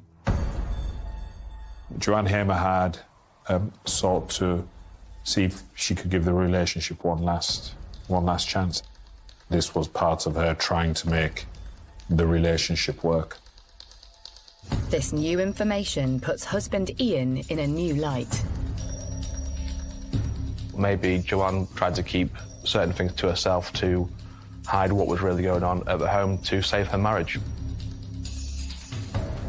With Ian Hamer nowhere to be seen, police suspicions are starting to build. We do know in this particular case that a neighbour had reported an argument in the morning between them. I spoke to the woman who heard the incident around 4 o'clock in the morning, around that time. She had heard screams, shouts for help. And then the argument ceased. Police launch an urgent public appeal to help them find Joanne's husband. They need to track down Ian Hamer, and fast.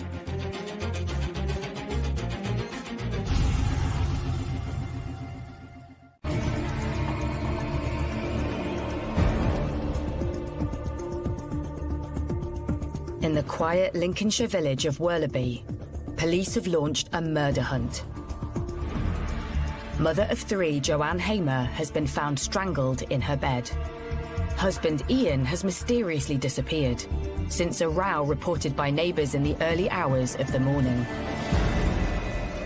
And this doesn't seem to be the first either. I guess people on the road had heard these things where it really went bad, to say the least. None of the neighbours who I spoke to liked him at all. With Ian Hamer now under suspicion, Humberside police make an urgent appeal for his whereabouts.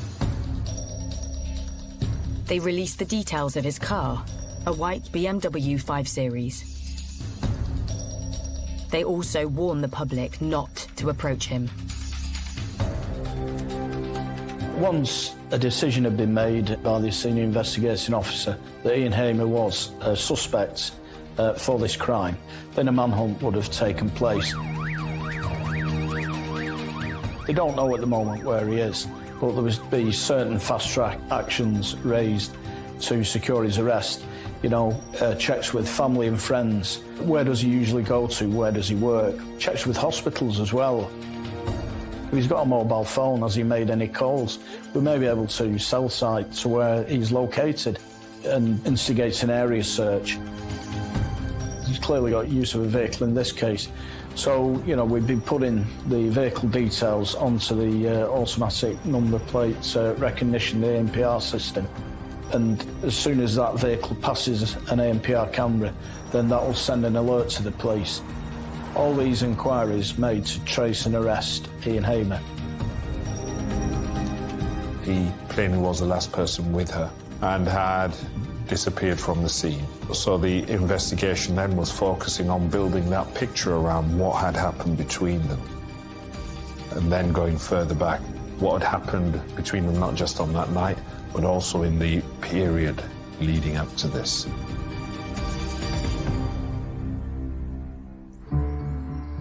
Detectives put Ian Hamer under the microscope.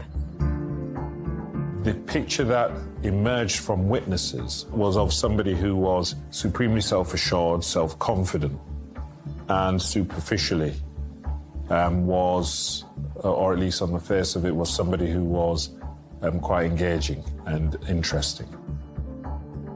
But those same people always spoke about, the more they got to know him, there appeared to be another side to him. And they also described how, over time, he could present as being very self-interested and, I suppose, conceited.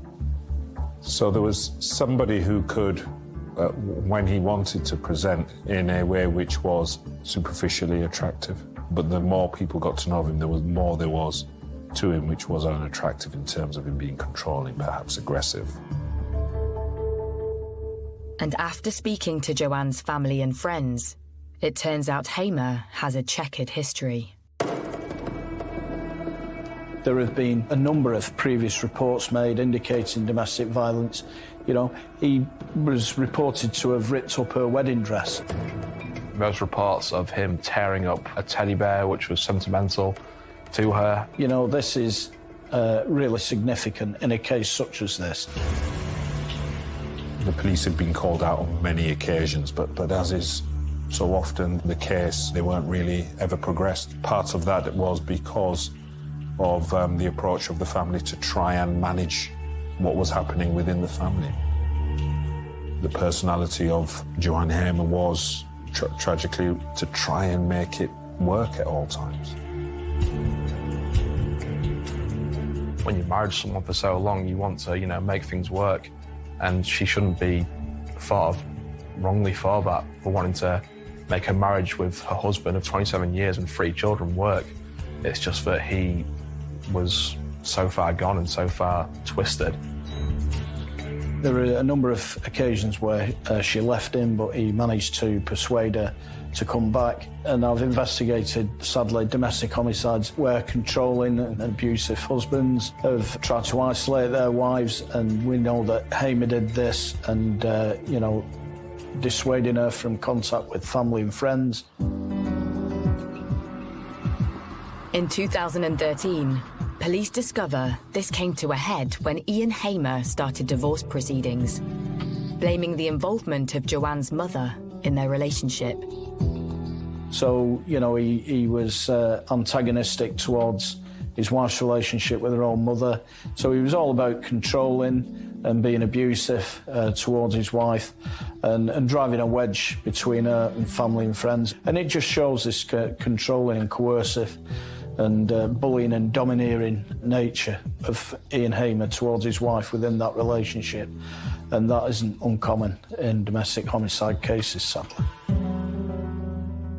It seems the couple reconciled, but then in 2017, things take another turn for the worse.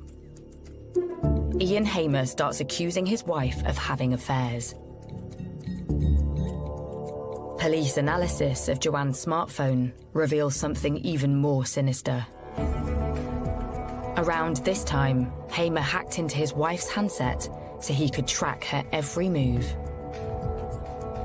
He would apparently follow her to work, follow her on nights out with friends, monitor her phone and where she was going, where she was at, wouldn't let her do certain things, apparently, wear certain things, and she was a bit closed off. This is how obsessive he was about his wife and his jealousy and his thought processes, that he wanted to accuse her of extramarital affairs. And a probe of the couple's bank accounts shows Ian's disturbingly tight grip over her purse strings. He was keeping money from her, basically, like, I guess sort of giving her an allowance of what to spend and what she could do, wouldn't let her go out at certain times. All the bearings of, you know, a toxic, horrible relationship. Obviously, she felt trapped. She felt like she needed to get out, and she tried to do that. He wouldn't let her. In the weeks before her death, Joanne had moved out and was considering buying a property. But she was persuaded by Ian to return, 2 days before her murder. It was on this day, the 4th of May, that police background checks reveal a disturbing incident. Ian Hamer had been arrested for drink driving. As well as being controlling and abusive towards his wife, he seemed to be losing control of his own life in some respects. He was drinking more heavily. So there's a clear pattern there of his own destructive behaviour escalating within himself, and particularly abusing alcohol as part of that process. Investigators discover it's not only drink that's fueling Hamer's abusive behaviour. He had a cocaine problem that had become prevalent in his life over the last 2 or 3 years, and that became worse and worse and worse.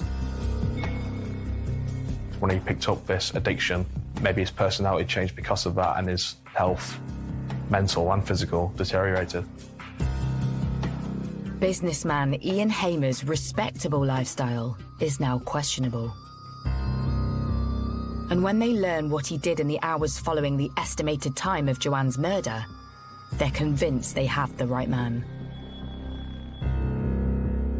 Soon after that last blazing row reported by neighbours, Joanne's mother said she had an unsettling phone call with her son-in-law.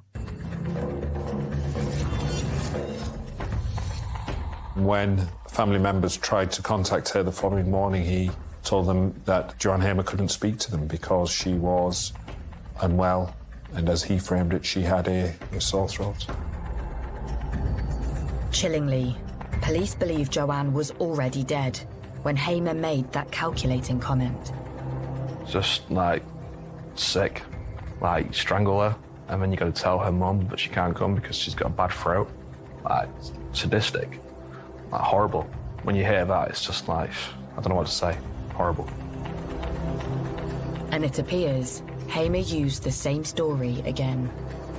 His son had attended at the marital home at a time when Joanne Hamer was probably dead, and that's when he first introduced that concept of her having a sore throat, when he knew she'd been strangled and she was probably dead.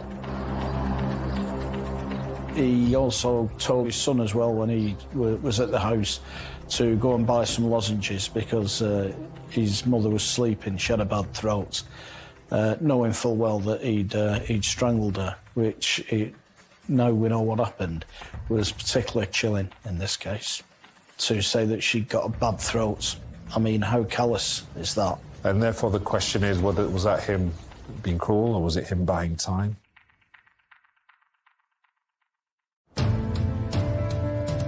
This cunning ploy tells police they have a calculating killer on the run, who wants to stay one step ahead of them.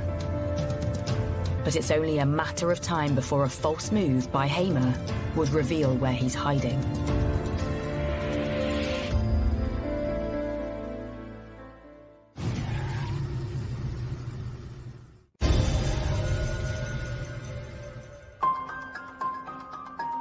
Werleby, North Lincolnshire. Murder suspect Ian Hamer is on the run after his wife Joanne is found strangled in their bedroom. And this is a man who, at this point, everyone in the area is looking for and knows that, okay, this is a manhunt. As police cast their search net wider, reporters like Charlie Wilson are on the ground looking for leads. Suddenly, that morning, there's word from nearby Barton-upon-Humber. We heard news that there might be an incident in Barton where he might be. And so we went to Barton and then heard he was seen near a pub. Barton is about 8 miles away, and it's quite big, quite a lot of people, so it's the obvious place to go. You've got the Humber Bridge. From the Humber Bridge, you've got the whole of Yorkshire to go into and disappear. It would be a logical place to go. A resident next to one of the town's car parks spots a man behaving erratically. He was basically swaying around in the car park, making noise, acting strange. Not realising it's Humberside Police's most wanted, Ian Hamer, the woman calls 999 to report a disturbance. I think she reported that he was on Spice and shouting. Obviously, he was actually drunk, intoxicated on whatever he was on. He would wander around the car park, shout. A lone patrol officer heads to the car park to move this wild drunkard on. Police basically just found a man shouting and being strange and realised this is Ian Hamer. Arrested him straight away. The officer single-handedly tackles Hamer to the floor, then restrains him whilst he radios for assistance. I have to say the actions of the officer that arrested him were exemplary, you know, real bravery shown in tackling this individual. And when he was arrested, you know, he actually had to detain him. This is a rural force. It's not an inner-city force with the same number of resources. Meanwhile, roving reporter Charlie Wilson is close by. Suddenly, he's alerted to the breaking news.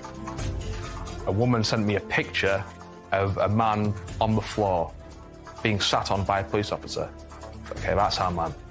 So we know exactly where it is. I'm actually at a shop getting a drink of Lucozade. Run around with my Lucozade in hand. So I arrive at the scene. Ian Hamer is being sat on by a lone police officer, waiting for his fellow officers to come. So to come round the corner and see a police officer sat on who we believe is Ian Hamer was just wild, yeah. After struggling to contain Hamer for nearly 5 minutes alone, backup finally arrives for the officer. They must have came, got half a second after I came round the corner, and then police swarmed on him, got him away, and sort of like ushered us away. Clearly intoxicated, drunk or drugs or both, not in his right frame of mind, in the clothes that he was wearing the night before. We get him up, handcuff him, escort him to the back of the van. Meanwhile, news of an arrest for Joanne's murder filters back to her village of Werleby. Residents can now breathe a sigh of relief. I was just pleased he'd been caught for the crime, but to then find out that it was her husband, it was a real shock. Detectives start to piece together what Hamer's been up to in the last 24 hours since fleeing the murder scene. he went off on what can only be described as a drink and drugs binge. We know that from the inquiries that were made. Laughing and joking, you know, certainly no signs of remorse or distress. Bar owner Pauline Dickinson had reported serving Ian Hamer. But when he arrived on her premises, she had no idea he was on the run. He came in the pub around 5:30, never seen him before, asked for a pint of Carling. He got his pint of Carling and went and sat down out the way of everybody. Next, Hamer returns to the bar and starts to hit the spirits. Soon the conversation heads in a strange and unsettling direction.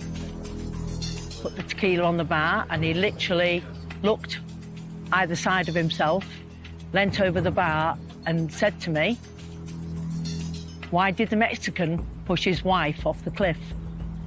So I did the same as he did, looked either side and said, "To kill her?" He went, "No, you know it." I said, "Yeah, I do." He paid for his drinks, went and sat down.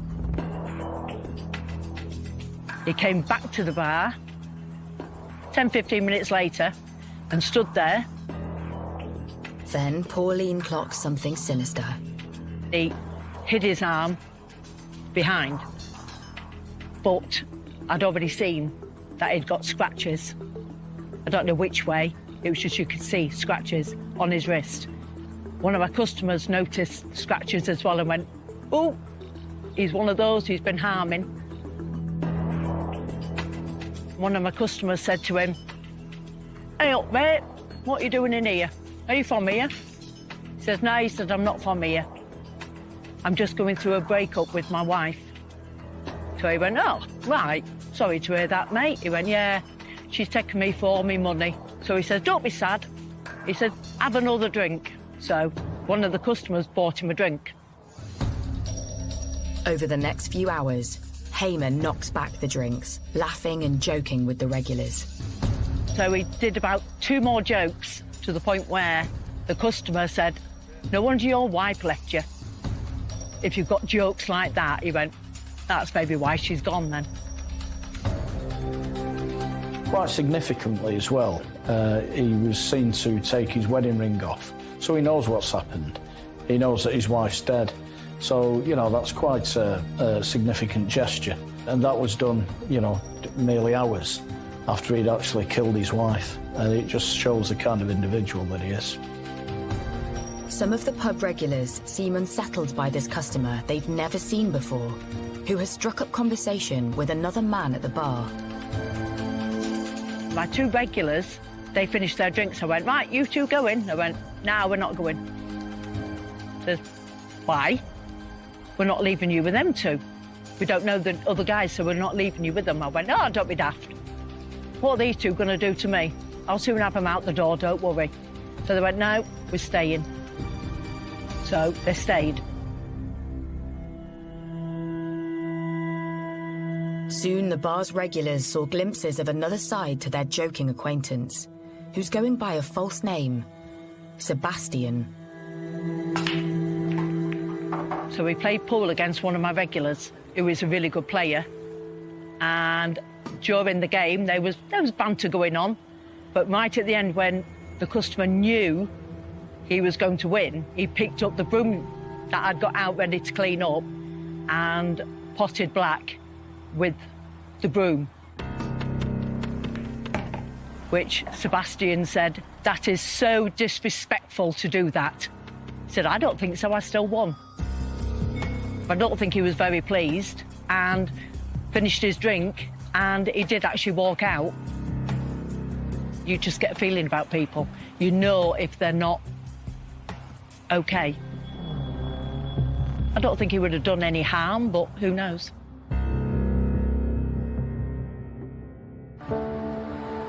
Next morning, Pauline's alerted to the terrifying news on Facebook that the customer she had served the night before isn't called Sebastian, but Ian Hamer. And he's wanted by police for murder. My reaction was, "Oh my God." So I phoned a policeman that I know, and within 5-10 minutes, I think, they'd got him. Soon, the joke Hamer told Pauline about a man pushing his wife off a cliff takes on a sinister new meaning. It was weird, but they were just jokes, like, you know what, a kid would come home and tell you jokes, but it's not until the following day, and I actually thought to myself, it's as if he was trying to tell us something. I don't know. It's not until the following day that things fell into place. Despite his intoxicated state, Ian Hamer engages with the police at the point of his arrest. He says something like, it wasn't murder, it was manslaughter. Something along those lines. I heard the word manslaughter. He did make a very significant statement, an unsolicited comment to the officer indicating that he wasn't guilty of murder. It was diminished responsibility, so he was already offering up a statutory defence to murder.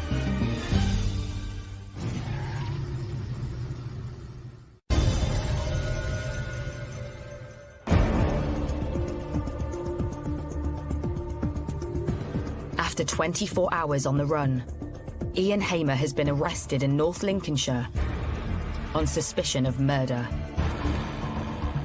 Just hours after killing his wife, Joanne, Hamer was spotted in Pauline's bar, just 7 miles away from the crime scene. You just would not have thought he'd actually killed his wife and just come blazingly into a bar a few miles away having a drink. When you hear them things, it's like, really? Could you be so cold-blooded and heartless? When police take him in for questioning, Hamer repeats his claims that he committed manslaughter due to mental illness. But one throwaway comment soon after his arrest suggests this is a cunning ploy to reduce any impending prison sentence. And what was a telling piece of evidence? He said to the officers who were tending to him, this was manslaughter, and asked this question: have we done enough for diminished responsibility? This was a man who was trying to present a picture of being so mentally unwell that he was not to be held fully responsible for his wife's death. This is clearly somebody who's a very manipulative, selfish individual. And his response, he's already trying to escape justice for his crime as soon as he's arrested, and he's clearly given a great deal of thought to that before his arrest. And Ian Hamer clearly only cares about one person, and that's Ian Hamer.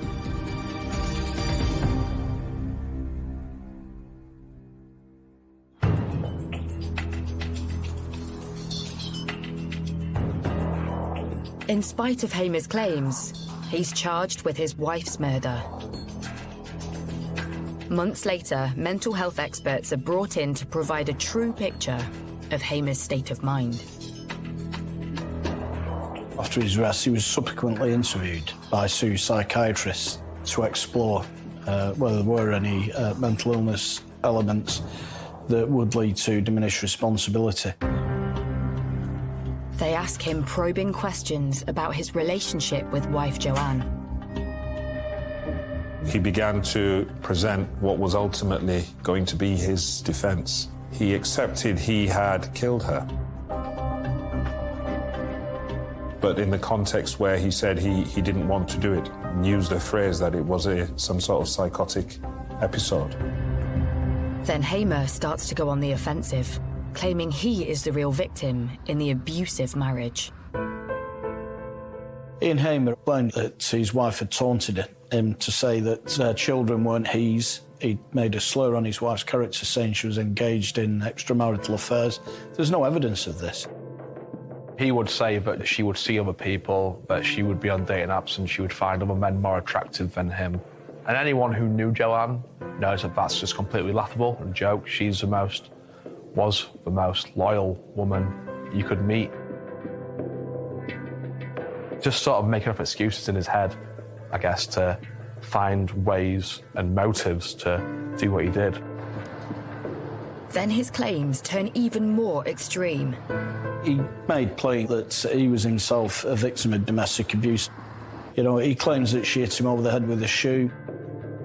We've got no information about any injury, or certainly any serious injury to him. He claims she threw a phone at him. Again, there was no injury that we're aware of to support that. This was all seen as a tissue of lies. And clearly the people that knew Joanne had not seen any evidence of this whatsoever. And the only person who could suggest that this had taken place was Ian Hamer himself. But soon, the psychiatrists start to uncover Hamer's true colours. What was actually found by two psychiatrists, one diagnosed him with morbid jealousy and one with obsessive jealousy. But clearly, there wasn't an element of diminished responsibility for his actions. From the facts we know about the case and his behaviour and his actions, come as no surprise, because we can see the way that he jealously controlled his wife's movements and behaviour, you know, a real controlling nature. And when detectives scan Hamer's smartphone, the picture he painted as the victim starts to crumble. Just days before Joanne's murder, they find texts he sent to another woman promising jewellery. Things he was doing, he would accuse her for. He was seeing other women that came out. He was on dating apps. He would accuse her of the things that he was doing exactly the same. We do know that Ian Hamer had affairs, he had one-night stands, and he accused his wife of the same. There's no evidence to suggest that that was the case. But investigators are blown away when they uncover the name Hamer uses on his dating profile. It sounds strikingly familiar. He'd use a fake name, Sebastian, apparently. He would use to women wherever he was going to maybe go out on these dates and meet people. And yeah, to use a fake name, like you're obviously up to something that's not good. 15 months after Joanne's murder, husband Ian Hamer is finally put on trial at Hull Crown Court. He pleads guilty to manslaughter on the grounds of diminished responsibility. But the prosecution sets out the case for cold-blooded murder. So it was a consideration for the jury whether that was a man demonstrating real symptoms of mental illness, or whether it was somebody using any illness to formulate a defence. The court is told the torrid details of the abuse Hamer inflicted on his wife. The question that was raised with the jury is whether or not, by the time of the killing, he in effect wanted to get rid of his wife so he could move on, but he needed control of that situation, and that's how we presented the case. As the trial progresses, even Hamer's own children take to the stand against their own father to describe the abuse suffered in their own home.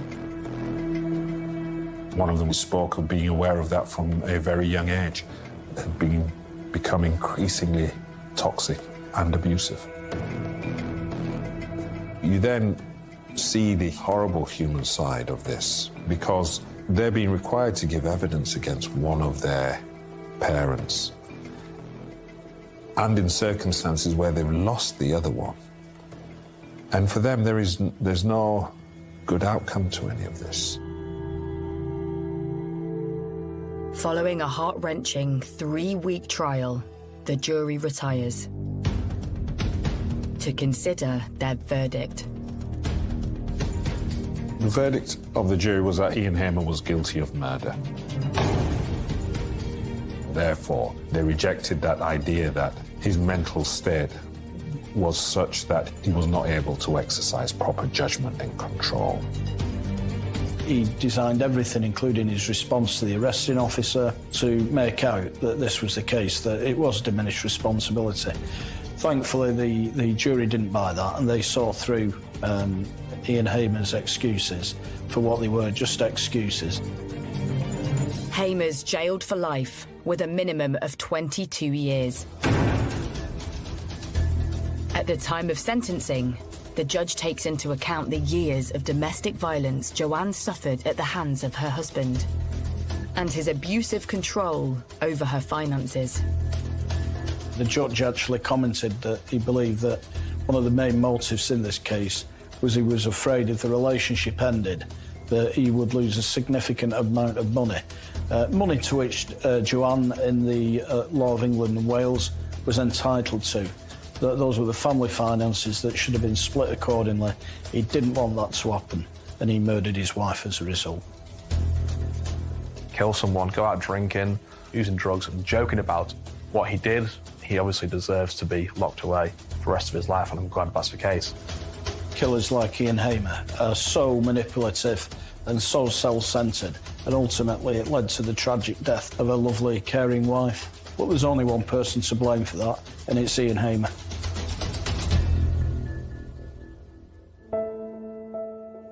Years later, the sadness of the case is still felt by those in the quiet Lincolnshire village of Worleby. There'll always be some weird, I guess, aura for people still living there, knowing that what happened in that house happened, the worst crime you can commit. And I guess it opened a lot of people's eyes to thinking that it's going to happen anywhere. I feel so sorry for the family. You know, one act like that and it's wrecked the family. And it's something they'll have to live with, I'm afraid to say, and it's not very nice. Ian Hamer is definitely a master manipulator. A lovely woman who was taken away from us by a horrible, sadistic man. It was something you never expected to report on, especially in Worleby. I never met Joanne, but I know she's a lovely woman. I know that, you know, she deserved a lot better than Ian Hamer. Truly sad story, a sad situation. All you can do is just hope the best for the Hamer family, of the children. Just an awful situation which Ian Hamer will spend the rest of his life in jail for.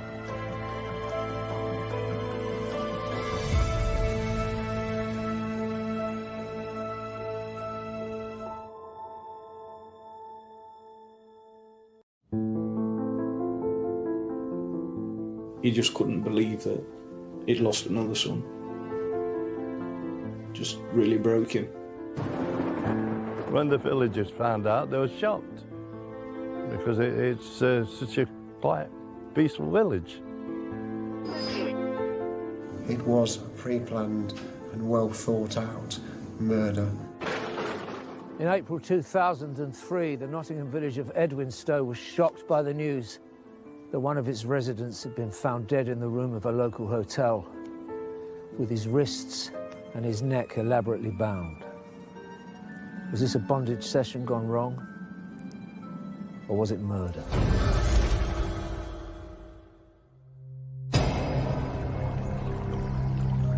In the heart of Sherwood Forest is the Nottinghamshire village of Edwinstowe.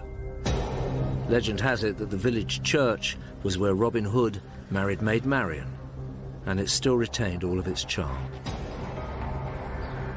Edwinstowe's a quiet village.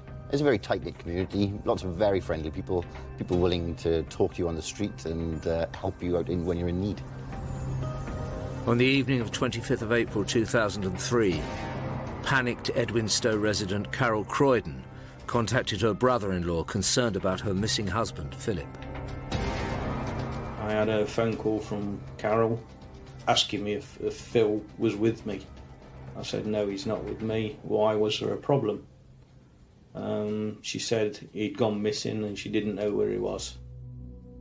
I was just a little worried because it just wasn't like Phil to do that, you know, to disappear without saying anything to anyone.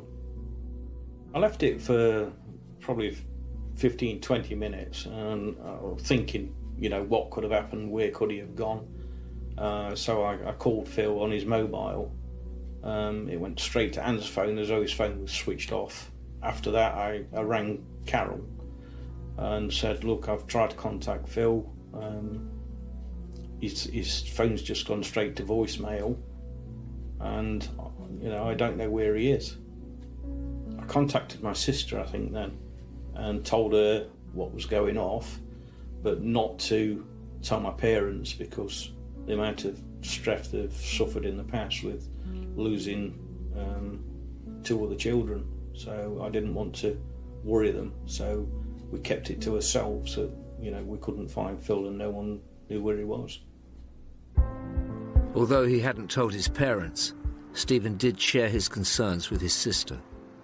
He told me that Phil had gone missing and he'd been missing overnight, but I shouldn't worry about it because he'd spoken to Carol and Carol had said that she thought maybe Phil was suffering from depression.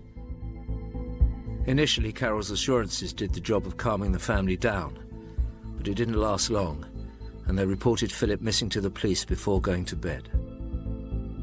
I had a few hours sleep, and then when I woke in the morning, the first thing I did was to ring Carol to see if he'd turned up at home. He wasn't at home, and then I just rang his mobile again, and it went straight to answer phone again. At that point I decided maybe I should go and look for him, because if it fell out, he may have gone somewhere and just parked up for the night and spent the night in his car. I came and parked down here on the Saturday morning about 8:30, because this is the area where myself and my brother used to fish all the time.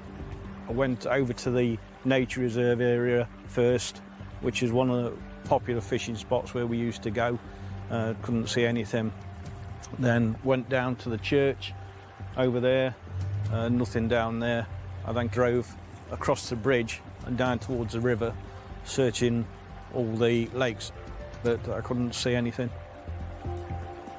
By now, Stephen's brother Philip had been missing for over 10 hours. At that point I was very worried, because him not responding to any calls, not letting anyone know where he was, totally out of character for Phil. Normally, you know, he's very family loving, and he wouldn't put us through any, especially my mum and dad, he wouldn't put us through that sort of stress. So at that point I feared there was something worse. I'd just got flashes of my mum and dad running through my mind, thinking, you know, how they're going to cope, losing another brother, another son.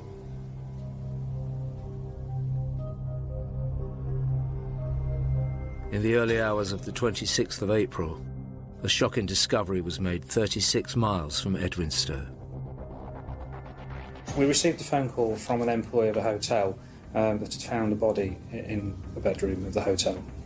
Officers arrived at the room in question, and it was immediately apparent that there was blood at the scene, and the man himself had got his hands tied. He'd also got a scarf across his eyes, at the back of his head. It's certainly an unusual set of circumstances. Immediately, police set about organising what they believed to be a crime scene. Police officers took steps to secure the corridor and the room itself so that no one else was allowed anywhere near it. The senior officer called out for the forensic services and the pathologist to attend the scene. Certainly they spent some considerable time there taking samples for fingerprints, DNA, fibres, that sort of thing. It was apparent from the amount of blood around that it was a suspicious incident. And we were able to identify the man, Mr. Philip Croydon, and that was from his driving licence. Philip's wife Carol and his family were completely unaware that their worst fears had been realised, but it was the police's job to inform them of the news. When officers told Carol Croydon that her husband had been found dead in a hotel, she was clearly very distressed. She was hysterical at the time. She was really, really distraught. She couldn't understand what he'd been doing in a hotel room, and she wanted answers. Unaware their brother had been found dead, Stephen and Sandra were on their way to Carol's in Edwinstowe to make sure she was okay. I received a call and was on the way up there to say that Phil had been found in a hotel and he was dead. It was such a shock. that I kind of panicked a little bit, but it's happened and we've got to go and face and find out what the story is. Stephen and Sandra continued their journey to see their sister-in-law. When we got to the house, Carol was there. She was upset, but probably not as upset as the rest of us. When we walked in the house, there were probably 5 or 6 police officers there, because Carol had fed him the information that Phil was depressed. So Steve said, I hope he hasn't committed suicide. Obviously thinking about my mum and dad again, Steve, we need to tell my mum and dad. So the 2 police liaison officers drove with us up to my mum and dad's house. First went to the parents' address, to Ted and Marg, and the rest of the family were all at their house. I was with a colleague at the time. There was brother and sister, Steve and Sandra.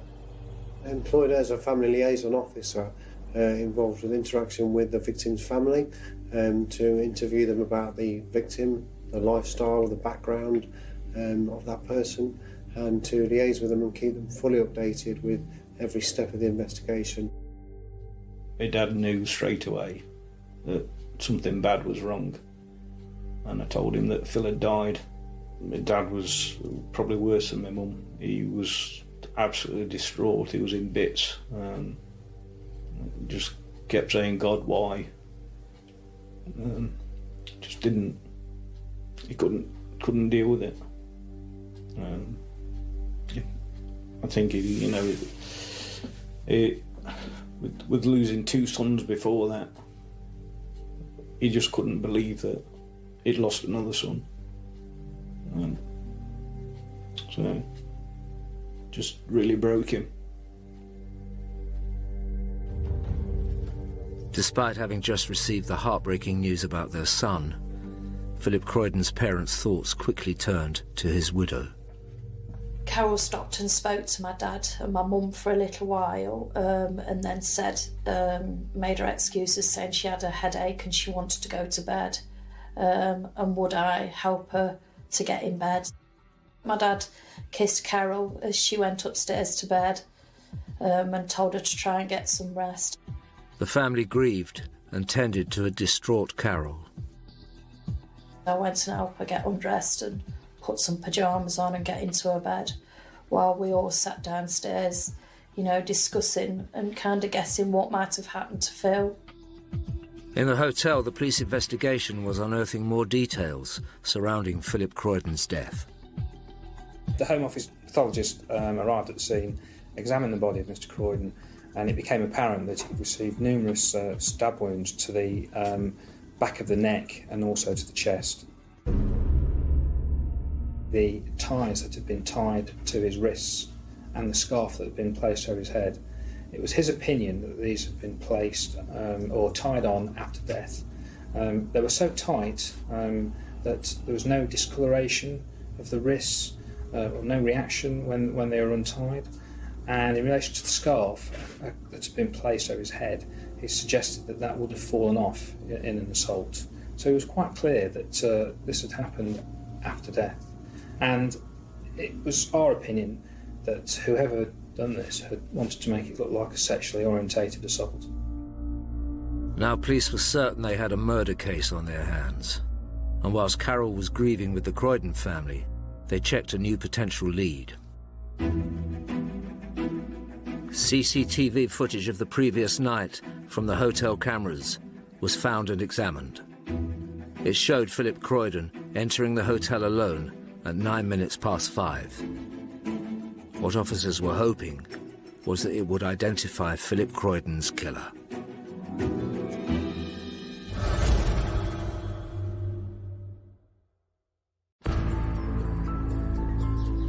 The police were one day into investigating the death of Philip Croydon from the Nottinghamshire village of Edwinstowe. He'd been found in a local hotel room with multiple stab wounds and his hands and neck bound. Philip's wife Carol had reported him missing on the night of the killing. Police had already concluded this wasn't a sex game gone wrong, but murder, and they hoped the hotel's CCTV footage would help with their inquiries. There's 2 detectives viewed CCTV footage from the hotel. Armed with the details of all the Croydon family vehicles, 20 minutes after Philip had checked in, police made a surprising discovery. Mrs. Croydon's car was seen entering the hotel on the Friday evening, and a lady who got out of the car fitted the description of Mrs. Croydon. That was clearly very irregular to what she'd said to us about where she was the night before and the fact that her husband was out playing cards. Then officers saw Carol leaving in different clothes 40 minutes later. The 2 officers spoke to the senior investigating officer and immediately then went to Edwinstowe, saw Mrs. Croydon, and she was arrested on suspicion of murder. The family liaison officer, Matt Spradbury, was there to see the reaction to this new turn of events.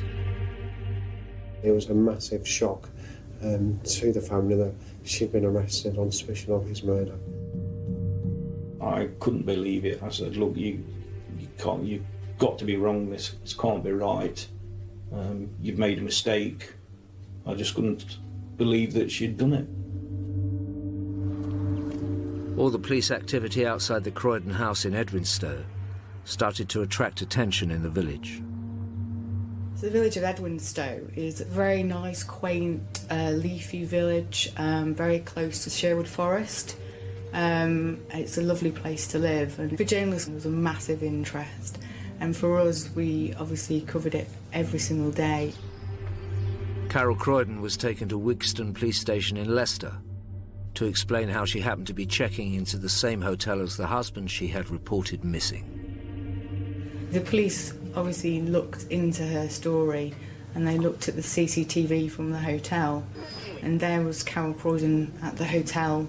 Apparently she had no knowledge that her husband was there, and she was going to see him, and she was also filmed leaving the hotel. Police could then prove that she did know where he had been. She was obviously aware that officers had got her going into the hotel on CCTV. She told police officers that she'd gone there to meet her husband to engage in a swingers session with another couple who were called Brian and Linda. Whilst Carol was being interviewed in custody, the family wanted as many updates as possible and were waiting eagerly to find out whether there were going to be any charges against her. I had contact with Philip's brother, Stephen, in the main, and he was adamant that I made a personal visit to them to keep them updated no matter what time it was. Carol Croydon said that she left the hotel room, she left Brian and Linda in the hotel room with her husband, and that she'd lost her nerve and gone. This didn't sit right with me at all, because Phil just isn't like that. Never would have even entered his mind to do anything like that. Phil was very quiet and very shy, and certainly that was totally out of character. So then that made me think, what has she done? The police went on the hunt for Brian and Linda, the swingers from room 328. Whilst Mrs. Croydon was being interviewed, officers were checking the CCTV footage of the hotel. There was no evidence whatsoever of anyone else going into the room where Mr. Croydon was found. So it soon became very apparent to officers on the investigation that Mrs. Croydon was telling us a lie. Whilst the family tried to come to terms with events, and after the police had failed to find Brian and Linda on the hotel CCTV, they expanded their investigation to Carol's house in Edwinstowe. Mrs. Croydon was in custody. There's a lot of actions that are going on behind the scene. We have a lot of detectives who are working on this case. 3 days after Philip's death, the police made a discovery. Officers carried out a forensic search of her home address and found in a dustbin a carrier bag which contained blood marks, which subsequently, upon testing, turned out to be the blood of Mr. Croydon. The police continued their search, uncovering plane tickets to Dublin for Carol and a male passenger flying 2 days after Philip's death.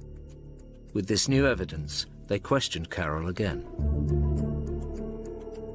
She was asked about a number of contacts that were held in a mobile phone. There was a gentleman in the contacts that she described as being a friend and a shoulder to cry on. However, behind the scenes, officers were making inquiries into the various individuals concerned, and this particular individual, it soon became apparent from what officers found that he was more than just a casual friend, if you like, and possibly somebody that she may have been having some sort of relationship with. It wasn't long before Carol changed her story. When she was further interviewed, she introduced this person to us as somebody that she was having a relationship with. Mrs. Croydon told police officers that her boyfriend had come to the hotel, come into the room and told her to leave, later meeting up with him in the evening. He then told her that she wouldn't be seeing her husband again. Police acted fast, and Carol's lover was arrested. The following interview, she then actually changed her story and actually said to police officers that her boyfriend burst into the hotel room and stabbed her husband, Philip, several times, and she actually witnessed him do that. So we've got a change, if you like, of the two interviews, from actually letting him in and asking to leave to, secondly, from actually watching him do it. She was asked, how did her boyfriend get into the room? How did he burst into the room? She was unable to answer that. Could it be that Carol is so enmeshed with her lover? Is she wanting to protect him? Is she covering for him? And would that explain why actually the stories so far really haven't been very believable at all? While Carol's lover was in custody, the police were checking out his movements at the time of the murder. We're able to actually eliminate a boyfriend through his mobile phone, which actually put him in a different part of the country, and he couldn't possibly have been anywhere near the incident scene. The police looked into his story very carefully to discount him from the murder, and they proved that it would have been impossible for the lover to get to the hotel in time and leave. They retraced his route very carefully, they timed it, and they made it sure that they could prove that he was not involved. Philip's family continued to be kept informed of events by police. It was like as if Phil had died all over again, because the first story obviously wasn't true. So then she was telling us this. So then it was like putting us through that torture of losing Phil all over again, but in a different way. Once we discovered that her boyfriend could not possibly have been involved with the murder, he was released from custody. We then presented the evidence that we'd got so far to the CPS, who proposed that we charge Mrs. Croydon with murder. After 13 separate interviews, and 5 days since Philip Croydon's body was discovered in room 328, his wife Carol was charged with murder. There was sort of a sense of relief there that, you know, we knew what had happened. News of the murder charge against Carol quickly spread through the community. When the villagers found out, they were shocked, because it's such a quiet, peaceful village. Everybody were talking about it at that time, because it was so unusual. Police started to build a picture of the days leading up to Philip Croydon's death. But to establish murder, they would have to prove Carol had a motive. We made inquiries at Carol Croydon's place of work, and CCTV showed that she left at 2 minutes to 5. She'd actually signed out at 20 past 5. We thought that showed some sort of planning on her behalf to buy herself some 20 minutes of time. With Carol in custody, the police continued with their investigation. We made inquiries at Carol Croydon's place of work, and it became apparent that there was a knife missing, some sort of cheese knife, but we were never able to fully establish the time it went missing. On the morning of the 25th of April 2003, police believed Carol left home for work with a number of neckties and a change of clothes in her possession. Had Carol set out that day with murder on her mind? The case was building, but who knew what was around the corner?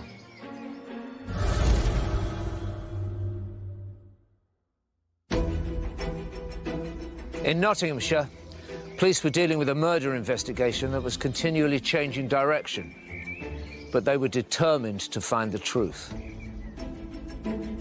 5 days after Philip Croydon had been found stabbed in a hotel room near the village of Edwinstowe, his wife Carol had been charged with his murder.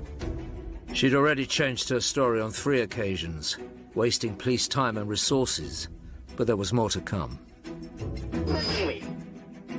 Whilst Carol was on remand awaiting trial, yet another version of events emerged. She now said Philip had asked her to tie him up. As a child, she'd been sexually abused by various people. She said that she'd had flashbacks to her childhood, which caused her to inflict the stab wounds to her husband, which subsequently killed Mr. Croydon. At this stage, it's quite clear that Carol has committed the killing, so really the only other option for her is to try and get a reduced sentence by saying that it was diminished responsibility. Carol blamed flashbacks to her childhood, and that had sent her into a blind rage, and she couldn't remember doing anything, but just found herself standing over Phil's body, and Phil was dead. I've worked with a lot of patients who have flashback phenomenon, and they are very strong, vivid memories. What tends to happen though is that people go back to how they felt whilst that memory was formed. So what I would expect was for Carol to have felt small, helpless, immobilised with fear. With Carol now claiming she hadn't committed murder, it was the police's job to prove it was premeditated. So they looked into Carol and Philip's life together in the search for a motive. Carol's past was always kind of kept a bit of a, not a secret, but she never wanted to discuss it. And if you asked her questions about her past, which you could tell made her feel uncomfortable, she would move on to another subject. Philip Croydon and Carol got married on the 17th of June 2000 at St Peter's Church in the Derby suburb of Chellaston. Her first impressions were good. I mean, Phil was obviously clearly madly in love with her, even though he'd not known her for very long. Carol was seemed very friendly, but she was a little bit secretive about her past and her family. We knew she'd been adopted, she told us that much, but that was about all she did tell us. Philip's father told me during my interview with him that he didn't know very much about Carol's background or much about her, and he potentially wasn't too trusting with her. Phil kind of changed a little bit. I got the feeling that she was feeding him, this is what you should do, this is what you should say. Police discovered that Philip went out of his way to try and give Carol everything she desired. She was very materialistic. Everything with Carol was all about money, and how people might perceive her, you know, down to the car that she had, the pedigree cats that she had. Everything was all about how it looked to other people. This was also noted by family liaison officer Matt Spradbury. They both had, at the time, brand new Toyota sports vehicles. The home address was beautifully furnished and a very nice big house. It's quite clear that Carol liked to have nice clothes as well from some of the search work we did, and liked to have nice things in her life. The investigation continued, and officers uncovered that Carol's lavish lifestyle with Philip was in stark contrast to her upbringing. There's no doubt that Carol had not come from ideal circumstances. That leads me to think that maybe she'd inherited some sort of predisposition towards antisocial behaviour. Or at the very least, maybe her early experiences in those first 2 years of when she was still with her mother and her father were so damaging that it affected her ability to form close, meaningful attachments to people in her life, and particularly men in her life. Philip's family may have been unaware of Carol's background, but they were now under no illusions that she had killed Philip. The police had just drip-fed us the information as time had gone on, and each time she'd changed the story. I think it wasn't a shock what she'd done, because we knew a different person to the person that she was portraying. When the pathology report came back, it didn't seem to point to a vulnerable woman who was protecting herself as she was claiming. Carol entered room 328, where her husband was waiting. She performed a sex act on her husband, and then she got a 4-inch cheese knife out of her bag and began to stab him. On examination of Mr. Croydon, found that he'd been stabbed 22 occasions, 2 to the chest, 20 to the neck area. Philip Croydon bled to death. He had superficial cuts to his left hand that implied that he'd tried to grasp the blade as it was plunged into him, and that he'd possibly been trying to fight back, save his life. The attack was very frenzied, but then it had to be in order to get Philip dead quickly so that he couldn't overpower her, maybe use the knife against her in self-defence. So she had to be committed to a very, very brutal and sudden attack, and she was. She severed his spinal cord with one blow, so she wasn't taking any chances. This horrific attack on Philip had been carried out with a cheese knife that fitted the description of one that had gone missing from Carol's workplace a few weeks before. Here we've got a direct link between Carol and the murder weapon. Now, I can imagine why somebody planning a night of romps with their husband might pack neckties and scarves, but pack a cheese knife? That's something that's a bit more difficult to explain. With Carol's stories not adding up, ascertaining what was fact and what was fiction in Carol Croydon's life wasn't proving to be simple for police.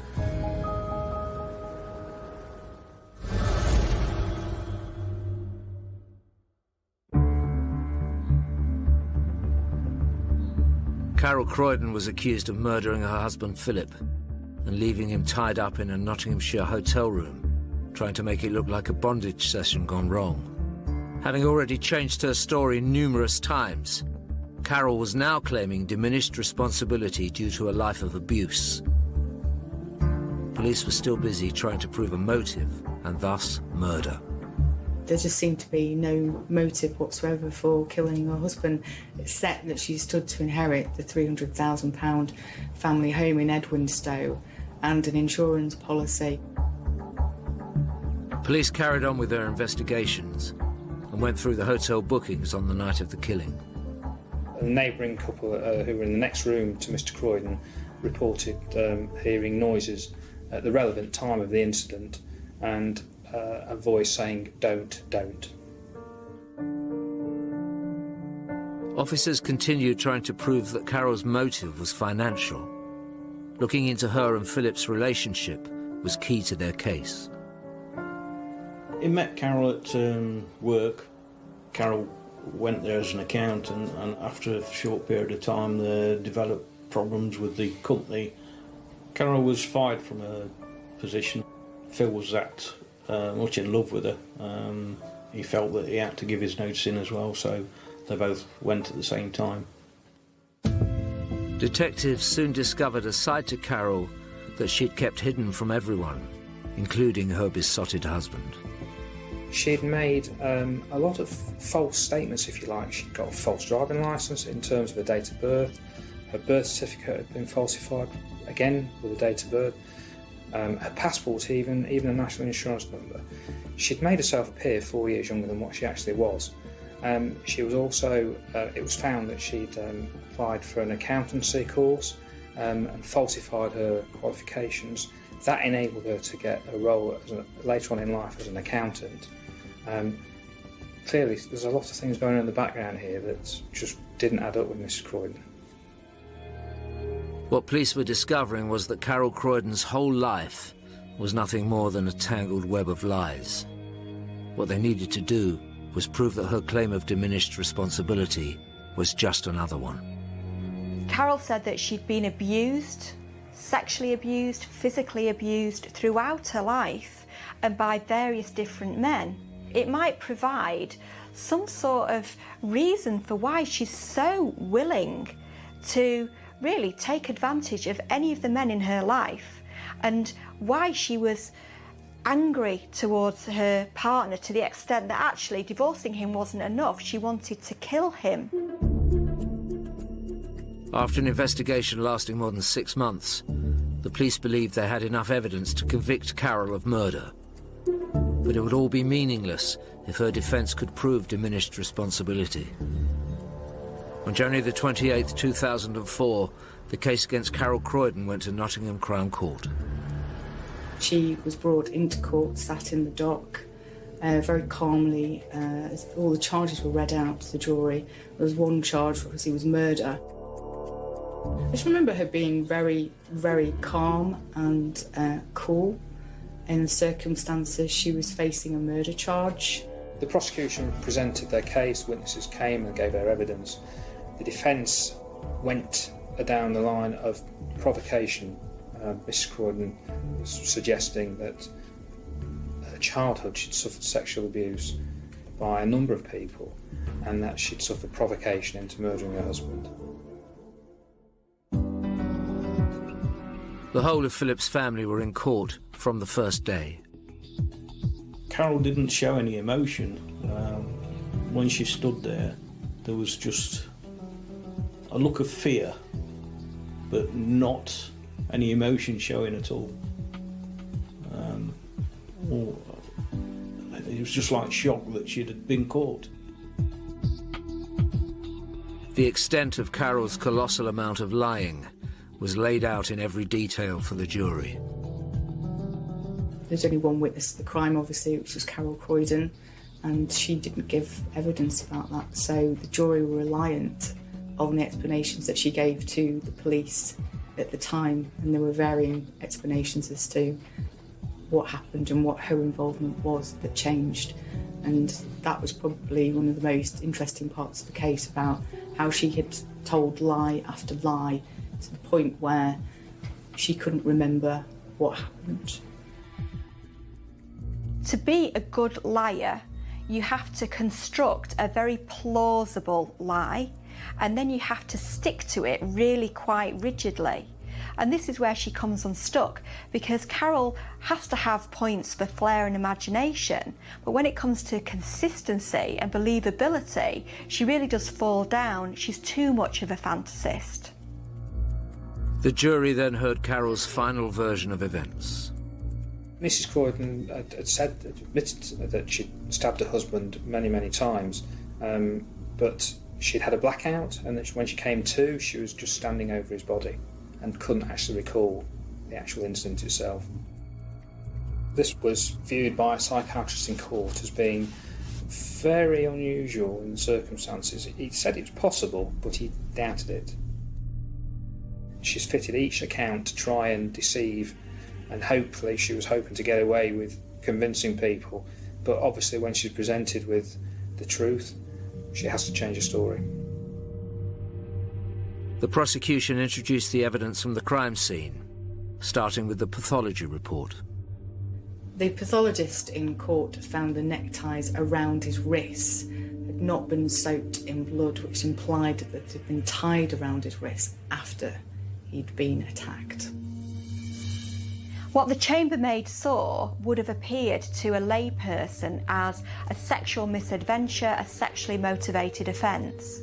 But actually, it doesn't take too close an inspection to work out that it's not all as it seems. And when a crime scene has been cleverly constructed to look like something it isn't, there's a reason for that. Somebody wants to distance themselves. So if somebody wants to distance themselves from a murder, the chances are that they're actually very, very close. And you can't be more close to this murder than a husband and a wife. Sitting in court, Carol's web of lies were harrowing for Philip's loved ones. We all went every day for nearly 3 weeks. Some days it was difficult. You know, you didn't want to get in the car, you didn't want to go and listen to the information that you knew you were going to have to sit through again, and kind of see my mum and dad's faces and how everybody felt, and it was very upsetting and very draining, and obviously something that took the family years and years to get over, and I really don't think my dad ever got over it. Towards the end of the trial, the prosecution called in a psychologist to talk about Carol's alleged state of mind at the time of the killing. Carol says that she was very, very depressed.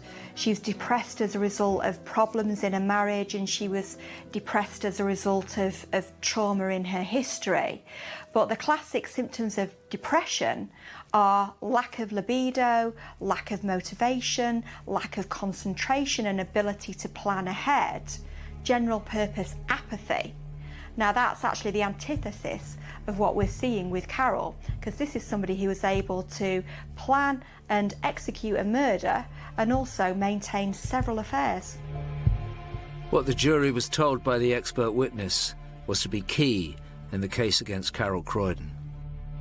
He's concluded that Mrs. Croydon couldn't have been suffering from any mental disability or depression at the time of the killing.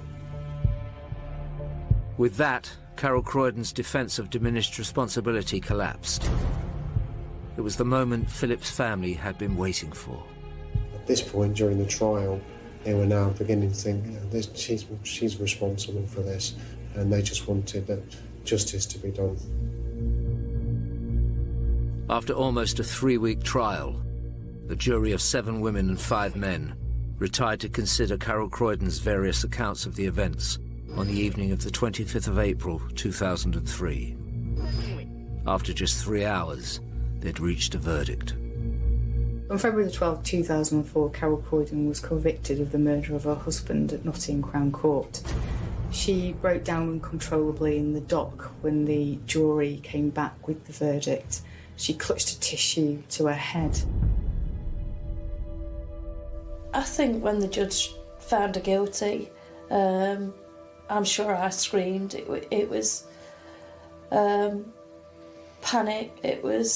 I was thankful that she'd been found guilty, but at the same time, you know, still kind of just thinking about Phil and what, you know, we were never going to see him again. On convicting Mrs. Croydon, the judge said in his summing up that he was quite satisfied that she'd committed a sex act on him, got him at his weakest point, and it was at that point that she murdered him. The judge sentenced Carol to life imprisonment set at a minimum term of 16 years. He told her that she was a cold-hearted, cold-blooded killer who tried to blame others for being responsible for her husband's murder. This Carol Croydon case wasn't a sudden loss of self-control during an argument. It was a pre-planned and well thought out murder. All along, Carol's allegations of abuse had just been more lies. Philip's family struggled to see the 16-year sentence as justice. The sentence can never be long enough for anyone to do something like that, to take another life deliberately and never show any remorse, which she hasn't. She's never ever admitted to it, never shown any remorse, never apologised. And to do something like that, my opinion is people who are 100% guilty, there's no doubt whatsoever, they should stay in prison the rest of their life. When she was found guilty, she sat in the dock and she sobbed, presumably for the fact that she wouldn't be able to live the great life that she'd led in the past, not for the fact of she'd taken our brother away from us, and she killed him in such a horrible way that would be emblazoned on all our minds forever. After the verdict, Philip's dad, Ted Croydon, read a statement in which he said, "I curse this woman every day I wake. I call on God that she cannot sleep, that she knows no peace of mind, that her food is harsh in her mouth and without taste, that her thirst cannot be quenched, that she sees no sun or the beauty of nature, that she hears no bird song. He added, "That woman is the devil incarnate, nothing but an evil witch." I absolutely hate her as much as I did the day that she did it. I hate her just as much, not just for what she did to Phil, but what she's put my family through. It's unforgivable. My father was never the same. It ruined his life, it changed him completely. He was a broken man. He died a broken man. I'll never, ever forgive her for that. Because Carol Croydon refused to take the stand, no one will ever know for certain what happened in room 328 on the 25th of April 2003. But perhaps the most surprising aspect of the whole case is that Carol's lover left his wife and at time of sentencing still wanted a future with her, despite the fact that she named him as the killer, hoping to evade justice.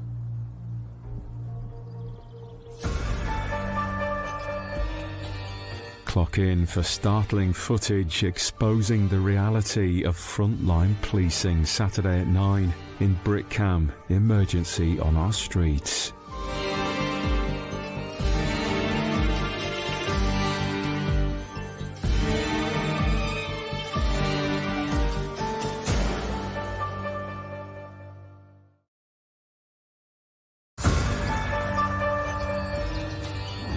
Police have launched a murder inquiry after an elderly woman was found dead at her home in Fleckney. I was gobsmacked. There's something could happen like this, literally on my doorstep. This case was one of a kind. Not only the nature of it, but the brutal nature of it. When I found out, it just floored me. How? Why could that happen? This is an old lady who's been murdered and seriously sexually assaulted in her home. How could somebody that I'd grown up with be capable of doing something like that? A lot of people were generally scared. This just doesn't look right. There was no sign of forced entry, so it was obvious that it was somebody that she knew. Open the door! Right, at this moment in time, I'm arresting suspicion of murder.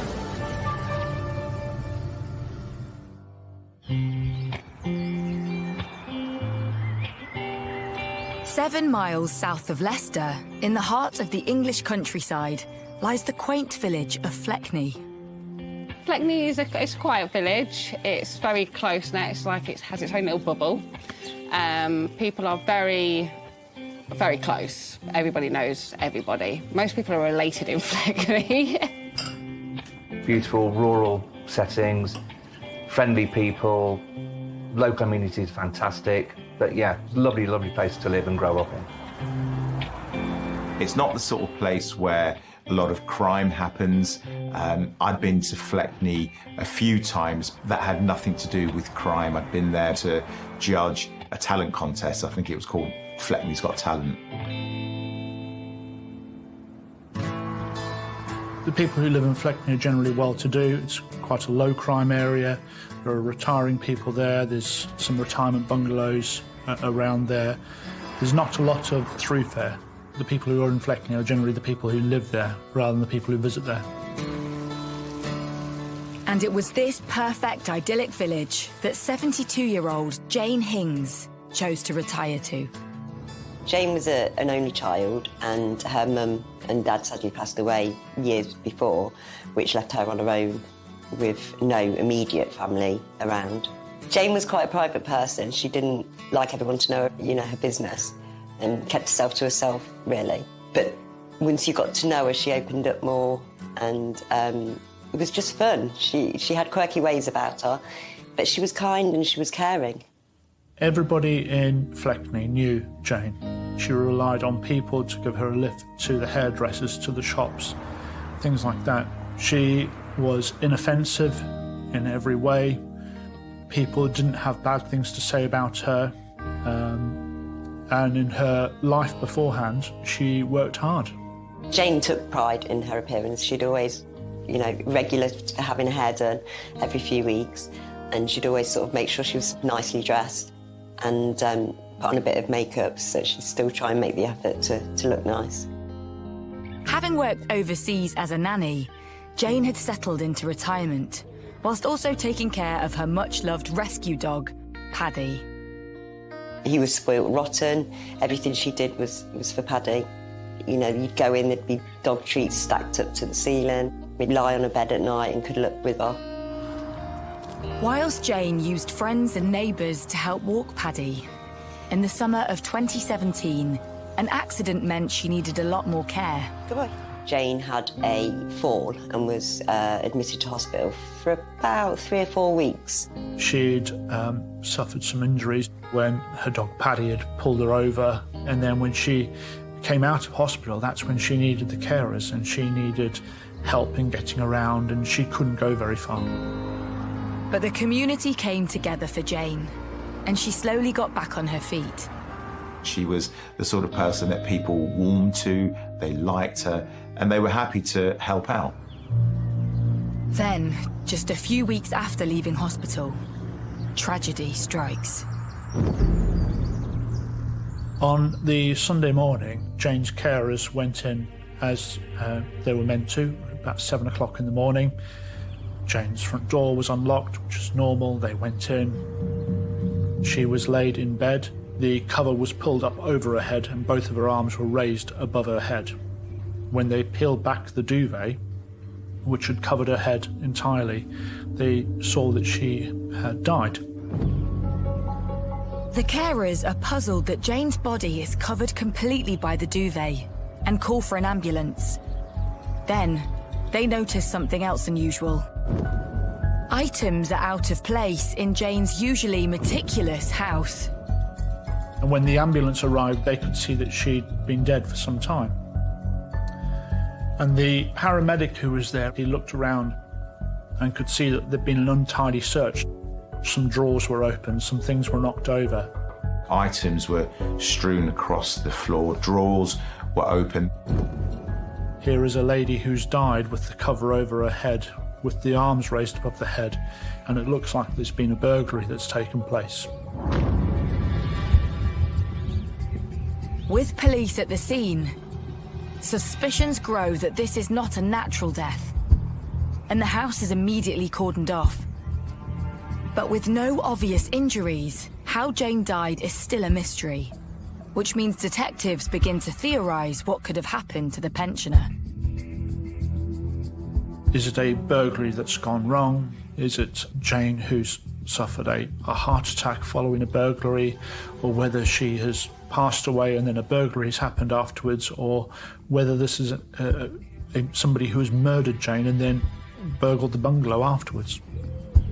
The first step for detectives is to establish how Jane died. I received a phone call from the duty detective inspector who said they had a death. They weren't 100% happy with it, and they would value my opinion on what was going on. Dr. Hamilton attends the scene, and as well as the unusual way Jane has been tucked into her bed, his suspicions are raised further. And the most immediately concerning thing was that her nightdress appeared to be pulled up, and that seemed very unusual for somebody who simply died in their sleep. That this just doesn't look right, it doesn't look normal. As suspicions are raised that she could have been the victim of a sexual attack, Jane is taken for post-mortem.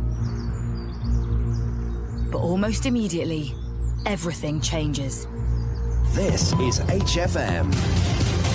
Police have launched a murder inquiry after an elderly woman was found dead at her home in Fleckney. The body was discovered in a bungalow on Elizabeth Road. It's thought the victim died at some point during Saturday evening or in the early hours of Sunday. Whilst transporting Jane, a shocking piece of evidence has been found. As we took the body, a tongue bar fell from one of the creases in the skin. Ms. Hings didn't have a tongue piercing, so we have evidence of somebody else very close to her body that ultimately became one of the most important pieces of evidence in catching the killer.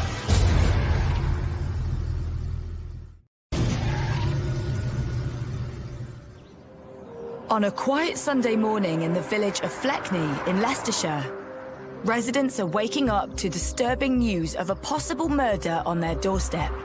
This is HFM. Further tests are being carried out to try to determine what killed an elderly woman in her own home in Fleckney. It prompted police to launch a murder inquiry following the discovery of her body in the property on Elizabeth Road. There were signs of a disturbance in her bungalow, which has led officers to believe she may have been the victim of a burglary. 72-year-old Jane Hings has been found dead by her carers early on a Sunday morning. Her house has been burgled, and there's signs she has been sexually assaulted. Police are treating her death as suspicious and have cordoned off the scene. There was police tape from the tree round to the lamppost. You couldn't get to where, if you can just see that red car behind this thing, that was all blocked off as well, because that's the back of her house. It's not something we expected to ever happen in Fleckney. It's such a quiet village, a nice village. I was gobsmacked. There something could happen like this, you know what I mean, on my doorstep, literally on my doorstep. And for people that I knew. It's a place where you could leave your doors and windows open. Everybody knows everybody. But, you know, this sent shockwaves through the community. And I think that a lot of people would have felt generally scared. With the village inundated with police vehicles, Jane's loved ones are also confronted with the news of her death. I'd arranged to go over to Jane's on the Sunday morning to take Paddy for a walk. And as usual, I was running late. And I'd had no phone call, which was really strange. And then I pulled into the close where she lived and just saw loads of police cars, police vans, forensics, and yeah, that's when I found out. So I last spoke to Jane the night before. I was supposed to go and see her that day. I'd been on holiday, so I hadn't seen her for a couple of weeks. And we were on the phone for about an hour. I miss Jane.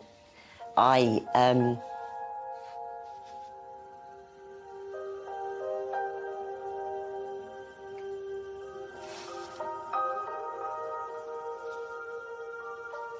miss the phone calls. There was so much she could have talked about her life, and I didn't get to hear any of it. And my phone is so deadly quiet all the time.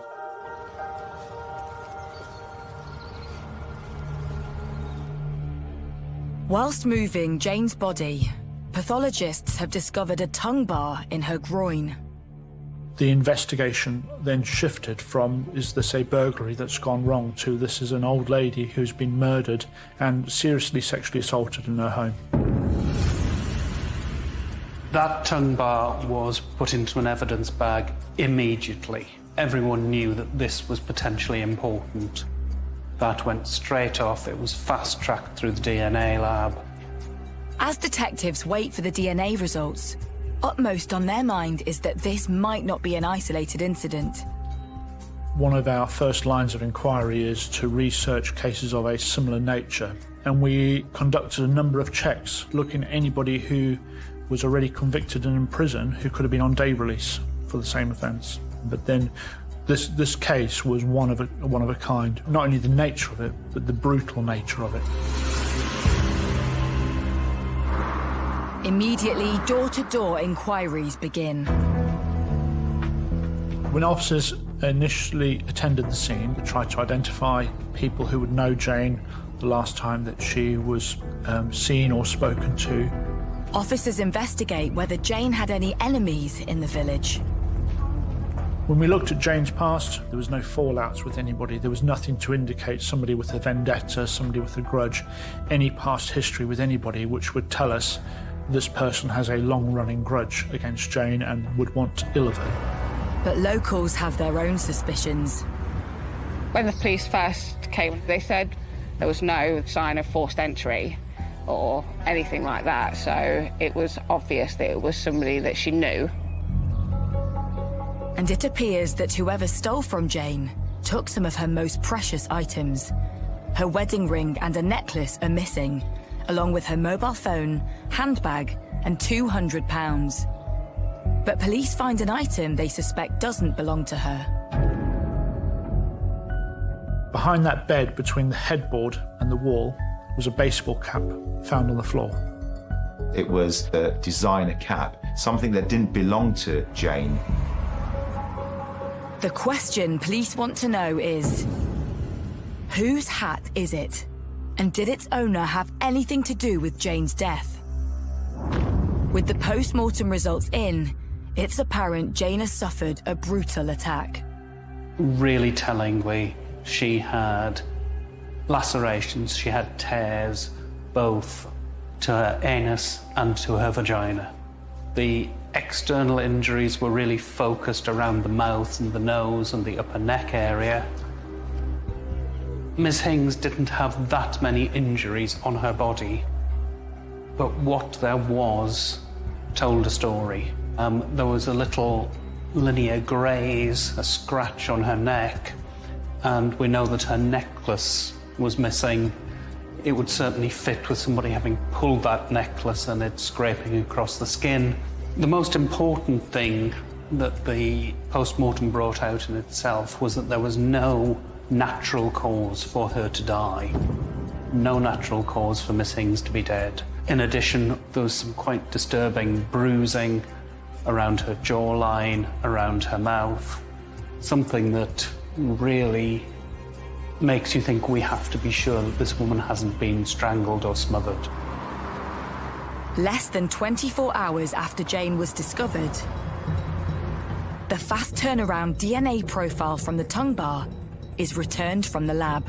That profile was put into the DNA database and they soon had a match, they had a hit, and that match was Craig Kehoe.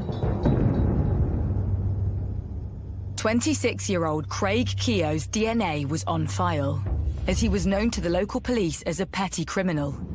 Now, he was part of a major manhunt. Craig Kehoe was a local lad. He grew up in the area. He still lived in the area.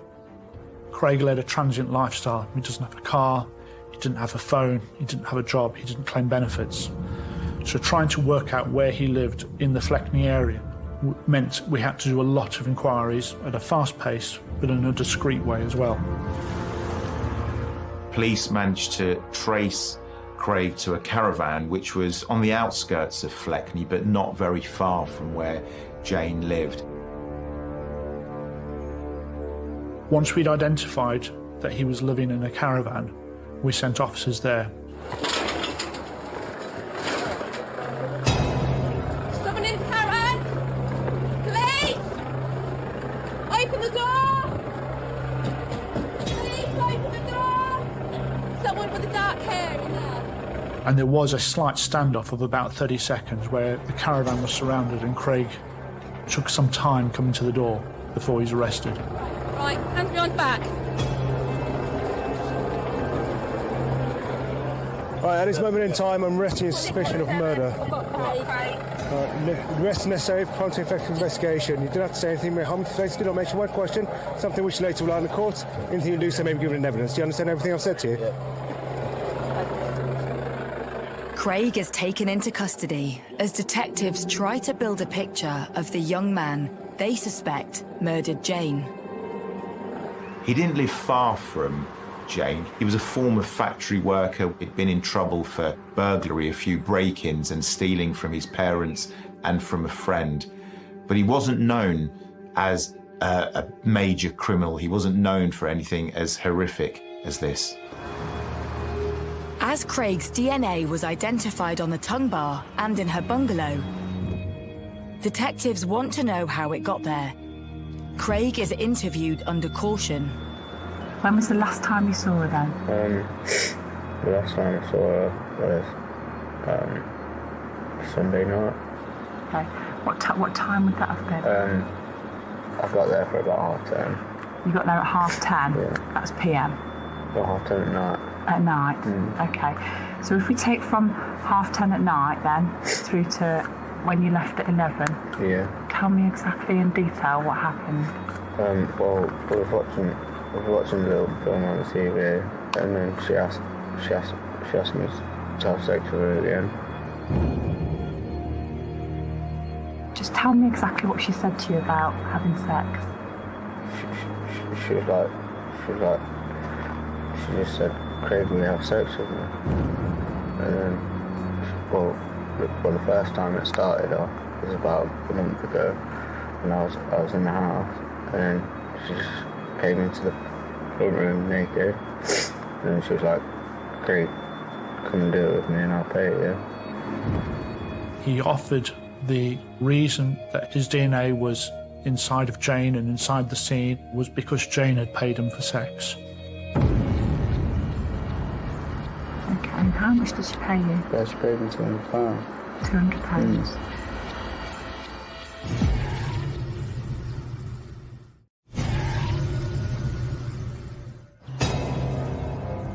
In the village of Fleckney in Leicestershire, police have arrested 25-year-old Craig Keogh on suspicion of the murder of Jane Hings. Do not say anything, Mohammed. Today's still not mention one question, something which later will lie in the court. Anything you do say may be given in evidence. Do you understand everything I've said to you? Could this local lad really be responsible for the rape and murder of a 72-year-old pensioner?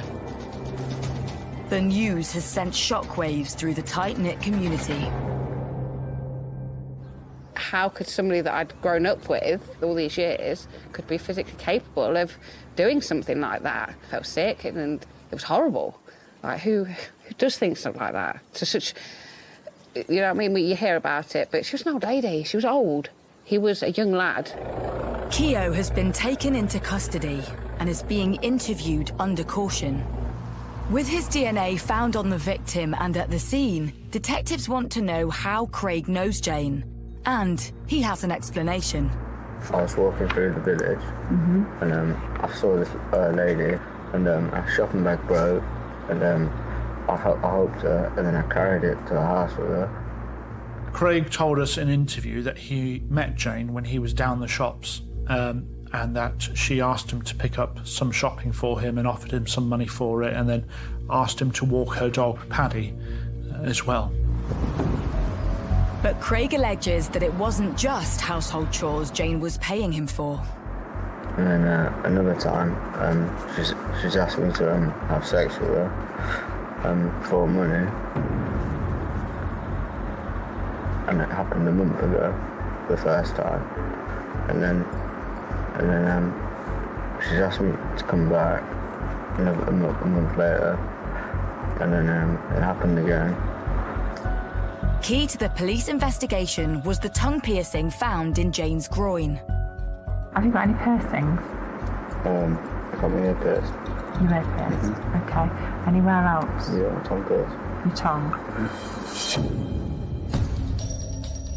Craig goes on to admit that he'd been with Jane the night she died, saying he arrived at her house around 10:30 p.m. Tell me exactly in detail what happened. Well, we were watching a little film on the TV, and then she asked me to have sex with her again, and she's like, "I'll pay you more this time." I was like, "Okay." I didn't think anything of it, and that was it really. And then she said she felt sick, and then I left her. Craig's detailed account that he had sex with Jane and left her very much alive turns the investigation on its head. During the course of his interviews, he came up with an explanation as to what happened. I have to say, it was so bizarre. Craig also suggested that Jane, whilst alive, was unwell when he left. What he was saying was that she'd become a little bit wobbly and a little bit unwell, and had then gone back to her bed. He'd then closed the door, and obviously whatever happened afterwards was someone else. Some stranger, no doubt having seen that the door was open, would have gone in there burgled her and perhaps killed her. And so that might possibly have been an explanation for what happened. The interviewing officers had to keep an open mind, but had to probe and get as much detail from him as possible to find out whether it was right or not. Was Craig telling the truth? Was Jane alive when he left? And so was it someone else who sexually assaulted and killed her? Forensics carry out a detailed search for additional DNA or fingerprints on Jane or in the bungalow. There was nothing else from the scene, from Jane, from the post-mortem which identified anybody else other than Craig. We'd had all of these things examined and they only pointed at Craig Keogh and did not point to anybody else. With no one else in the frame, Craig's movements on the night in question are investigated. Craig had been on a night out in Oadby, a nearby town. I think it was between 8:30 he came in that night. Remember it well because Leicester City had played Liverpool on that night, so we had a fair few in. He stood out straight away because he had his baseball cap the other way around and he was just bouncing up and down.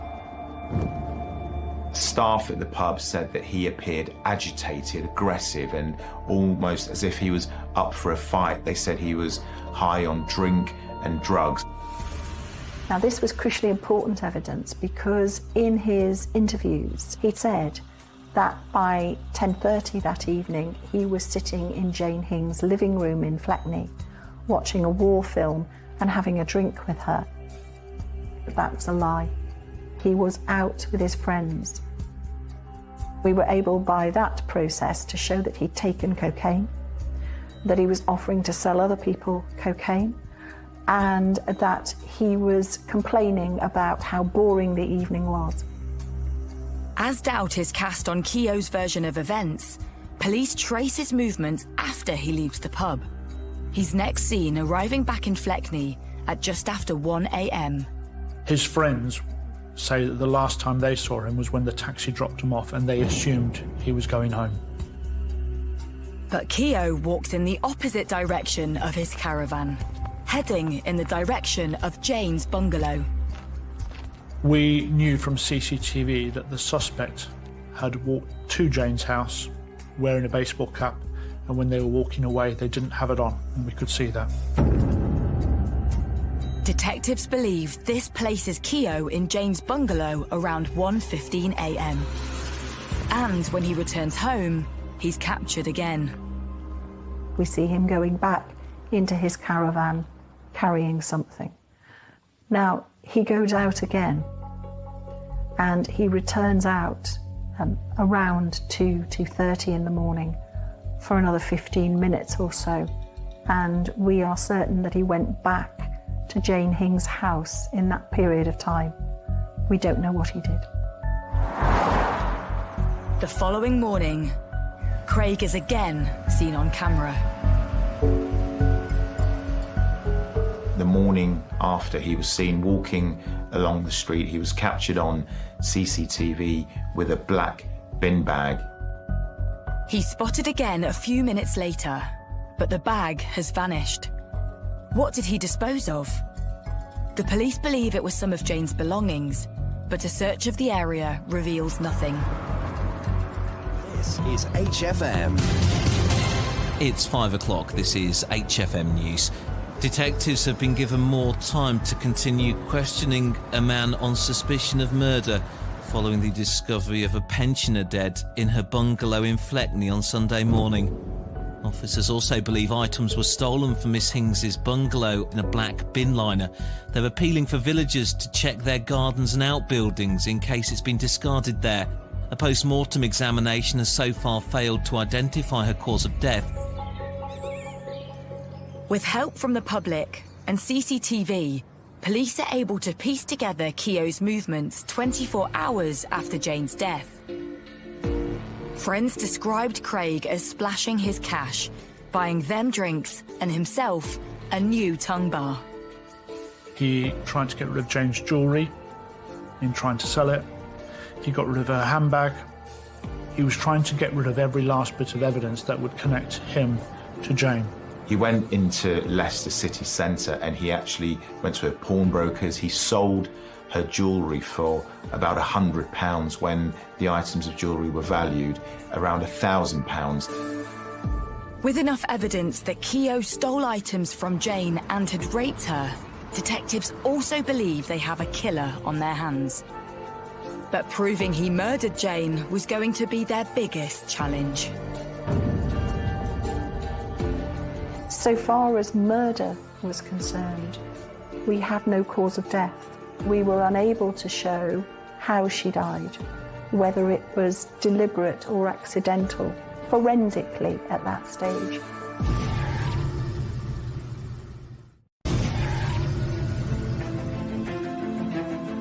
In the village of Fleckney, 25-year-old Craig Keogh has been charged with burglary, murder, and the rape of pensioner Jane Hings.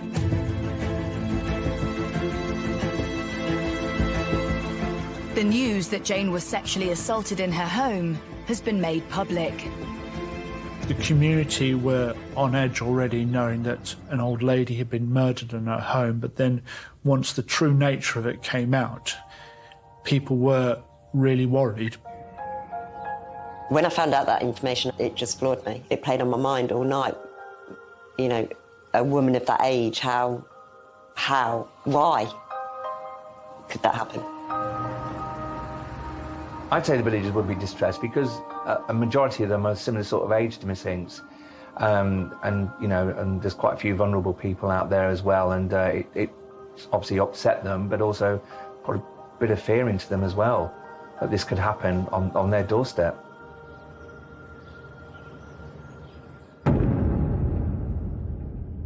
Within days of his arrest, Keogh is brought before a judge and the charges read. He pleaded not guilty to all the charges, so that was murder, 2 counts of rape and burglary. Keogh is remanded in custody and a date set for his trial. But the work of the prosecution is only just beginning. This was horrific violence perpetrated on a very frail old lady whilst she was still alive. And there was then the added complication of trying to prove how she died. So one of Craig Keogh's lines of defence actually referred to him knowing Jane Hings, and yeah, he said that she paid him for sex, and that was a reason that he went around and he claimed she was still alive when he left her bungalow on that night. Experts believe that Jane has been smothered with a pillow, and proving it was Keogh is imperative to the case. The DNA on the pillows was of saliva, and so we could show that Jane's saliva was on the pillows. That was all. Typically with a material object, you can't get fingerprints from it. And it's really difficult. For us as investigators, we sat there believing that the pillowcases were our murder weapon. How could we prove that? With concern that Keogh might get away on a technicality, the police and prosecution reach out to forensic specialists. Now, our pillowcases had been sat in the bottom of an evidence bag, sat in the exhibit store for, at this point, 4 months. They weren't laid out flats like you'd see in a movie or anything like this. This is a pillowcase shoved in the bottom of an evidence bag. But as we got nearer to trial, we discovered a new scientific development. Leicestershire Police said to me they had a pillowcase that they were interested in trying to develop some fingerprints on. They wanted to know whether a novel process I'd been researching was appropriate for this type of exhibit. I recommended that they tried vacuum metal deposition, and I also directed them towards Gloucestershire Police, who had a vacuum metal deposition machine that they could use and a trained operator, which is probably the best technique that we're aware of that gives you a chance of getting fingerprints on fabrics. Vacuum metal deposition involves vaporizing gold and zinc in a vacuum chamber. The metallic particles are attracted to the fabric and form a negative image of finger marks wherever it has been touched. So what you have here is the image of the pillowcase as it's come out of the vacuum metal deposition machine. These dark regions where you have quite a lot of zinc deposition, and you have these light regions where zinc simply hasn't deposited. It shows whereabouts the pillowcase has been gripped, and it also enables you to say, well, it's been touched there, so you can then target other techniques such as DNA recovery for those techniques. We were able, therefore, to show that the pillow had been held in a position that you wouldn't hold a pillow ordinarily in order to put it over Jane Hing's head to kill her. So that proved our murder weapon. We had Keogh's finger marks on the short edge and Jane's saliva in the middle of the pillow. But the question is, would it be enough to convict Keogh? The trial begins at Birmingham Crown Court, and Jane's friends come face to face with Keogh. Craig was just deadpan through the whole entire time. Not an ounce of remorse, not any kind of emotion. He showed nothing. When Craig sat in the dock, he was expressionless. It was difficult to really see any signs of emotion. Obviously, Jane's friends are of her age, so are a lot older and didn't want to go and sit through all of that. So I went and sat for her. I didn't want Craig to think that nobody cared about her. I wanted to be seen that, you know, she meant something to somebody. Craig had denied all along that he was responsible for raping and murdering Jane Hings. In fact, his version of events was at complete odds with the prosecution's case, the police case. He had said that he had gone to see Jane to have sex. He said that they had watched a film together that night, a war film. Checks were made, and there was no war film on TV. It was a complete and utter lie. As the trial unfolds, the defence tried to paint a picture of Jane. Craig Keogh was describing Jane Hings as being a sexually promiscuous, drunken woman who liked nothing more than spending her pension money on having intercourse with a young man. We discovered she didn't drink alcohol. There was no alcohol in her bloodstream after her death. So the jury were then shown all the mobility aids that Jane had in the house, the fact that she couldn't walk between rooms without needing a walking stick or a frame. So the idea of her being interested in active sexual activity was laughable. Central to the prosecution case is proving that the sexual contact was non-consensual. So we instructed an expert in sexual injuries to examine her body. And as a result of that, we were able to show that the sexual activity was not consensual activity, and it would have caused her significant amounts of pain, and it happened when she was alive. And it was for this reason they believe Keogh decided to kill Jane. She must have cried out when that happened, and he must have wanted not to be caught and to complete the act. And we know he did complete the act because there was semen within her body. And I expect that during the course of that sexual assault upon her, he decided to kill her because she wouldn't shut up. Establishing that Keogh had the motive and opportunity to kill Jane, the prosecution introduces what they believe is the murder weapon. The scientists went the extra mile on this one because they could show that finger marks left by Keogh were on the short, straight edges at the side, and they were gripped like this and applied. And they then took it one step further to look for the amylase staining, that's the protein staining in the middle, to show that Jane had exhaled a lot and it given out a lot of moisture from her breath, indicating that that's where she was smothered. And then when the scientists came to court to explain it, the jury was sat there like, oh wow, this is really impactful. With the prosecution evidence built against him, Keogh remained silent. Craig sat there very quiet. He chose not to give evidence. He chose not to be cross-examined by prosecutor, and he showed no remorse, even when the horrific details were read out of what he had done.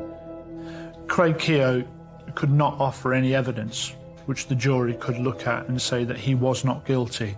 He couldn't offer any alibi, and he couldn't offer any plausible explanation as to why this had happened or why he was suspected of it. After 5 days, the jury is sent to deliberate. Presented with all the evidence, they have to decide whether the marks at the edge of the pillow and all the new scientific data prove that the young man in front of them is a murderer. There are two choices for a jury here. Either he went into that house and raped her and burgled the property and then left, and a random stranger came in and smothered her, or the person who raped her smothered her. That's the choice. Even though you've listened to the whole trial and you know he's guilty, the evidence says he's guilty, those minutes, hours of waiting to hear them words, it's still nerve-wracking, you know, because they could come back with not guilty. After 4 hours, the jury returns. They came back and unanimously said that he was guilty of 2 counts of rape, murder and burglary. When the jury came back, he was plainly shocked. Craig Keogh stood there, and when sentence was imposed, he stood there with an element of resignation, but he didn't seem at any stage to show any kind of remorse. No sadness for her, no sadness for his own family, who appeared to be very decent people. From the beginning to the end, it seemed to me he was entirely focused on himself. Keogh was given a life sentence and will only be eligible for parole after 32 years. But for all involved, this case has taken its toll. When I went into Jane Hing's house, I was struck by the peace and tranquility in which she'd lived her life. She was a very simple lady. Beside her bed on one side was her Bible and a crucifix. And on the other side, as she had gone to bed, no doubt like every other night, she'd left her teeth on the side of the bed. And imagining just being in your own bedroom, in the comfort of your own home, and having a young, strong man, plainly intoxicated and under the influence of drunks, coming into your room about 1:15 in the morning, waking you from your sleep, must have been terrifying. That, I think, stays with me. This case will stick with me. It's one that the community will remember for a long time. It's one that the police officers who went to will remember for a long time. I've covered numerous murder trials over the last 25 years. The rape of anyone is distressing, it's shocking, but this was particularly shocking because it involved the rape of an elderly woman. I've been asked many times, what are my feelings towards Craig? And I have none, is the simple answer. I don't hate him because that's an emotion. I literally have no emotion towards him. But to think of what he did, it broke my heart to try and think about the fear that would have been going through her mind at the time. And then to be smothered with her own pillow. Jane was cremated and I put her ashes in an urn that sits on my mantelpiece so she can watch over Paddy every day until the day that he sadly joins her, in which case I will get him cremated and scatter their ashes someplace nice. Are you gorgeous? So they can be together again.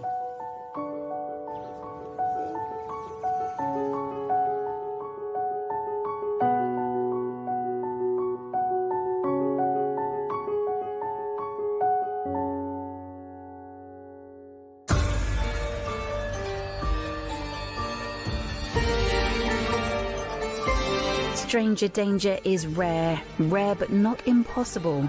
The chilling Murdered at First Sight is new Wednesday at 9 on Sky Mix.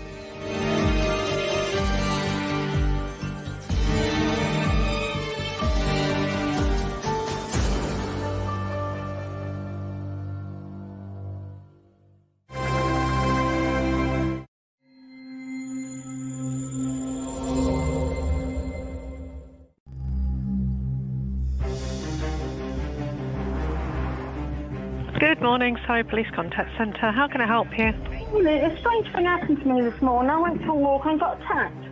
So I remember the night very clearly of when it happened. There's forensics down the road. Like, something serious has happened now, like what? No issues with anything, with anybody or anything that could be related, no? No, last year I had an issue with my partner, but that all sorted and we're friends again. A very significant head injury that had been suffered. It had been caused by someone, and this became a murder investigation. This murder was one of the most brutal that I have seen within 20 years. You never think it's going to happen on your own doorstep. There's some evil people about. It was almost Shakespearean in terms of the motivation, the jealousy, and what that can do.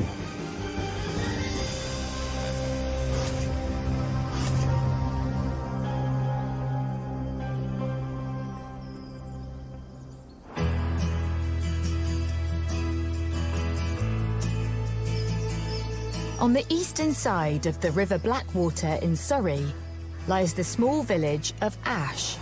It sort of sits in between Aldershot in Hampshire and Guildford.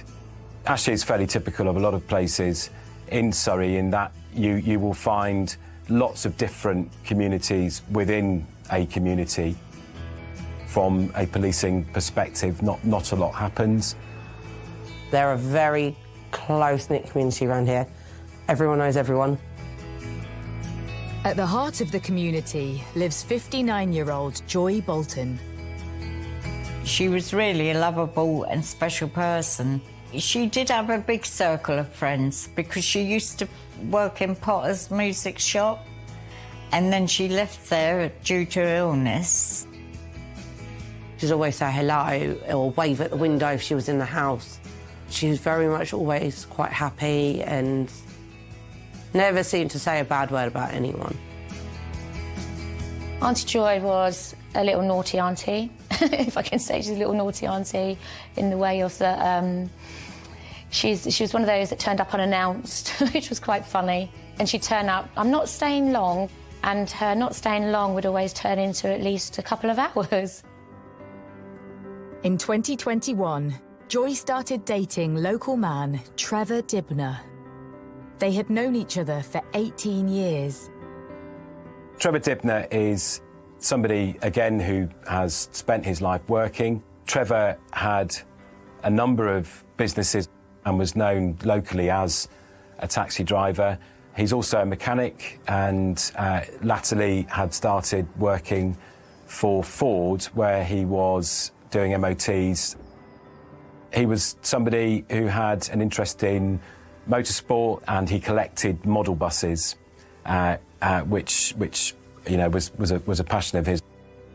I knew him in my teenage years when he would be driving the minibuses, and we would hire minibuses from him to do runs to girls' nights out, if I was out with the girls, or if we were going to the Ascot races with our partners, he'd take us there. They used to go and see a stock car, go and watch stock car.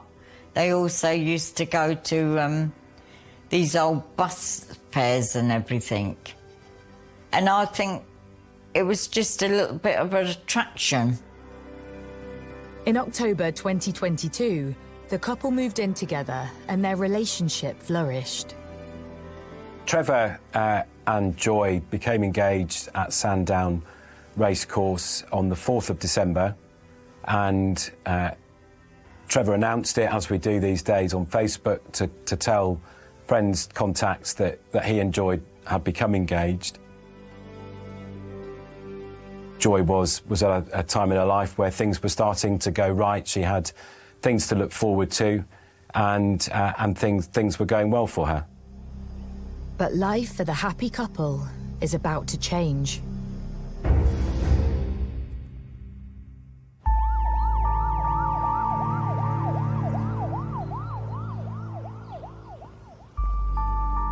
I received a call very late on the 11th of May from the on-call crime scene manager who was in attendance at Churchview in Ash.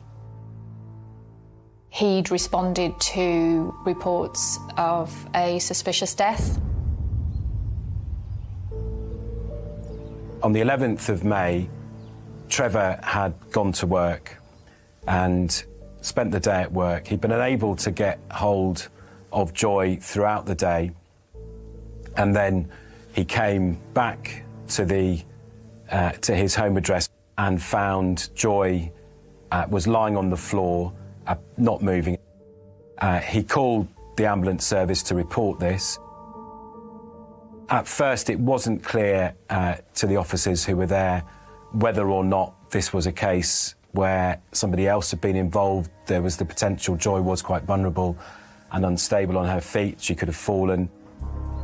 Within the small community, news begins to spread of a police presence at Joy's house.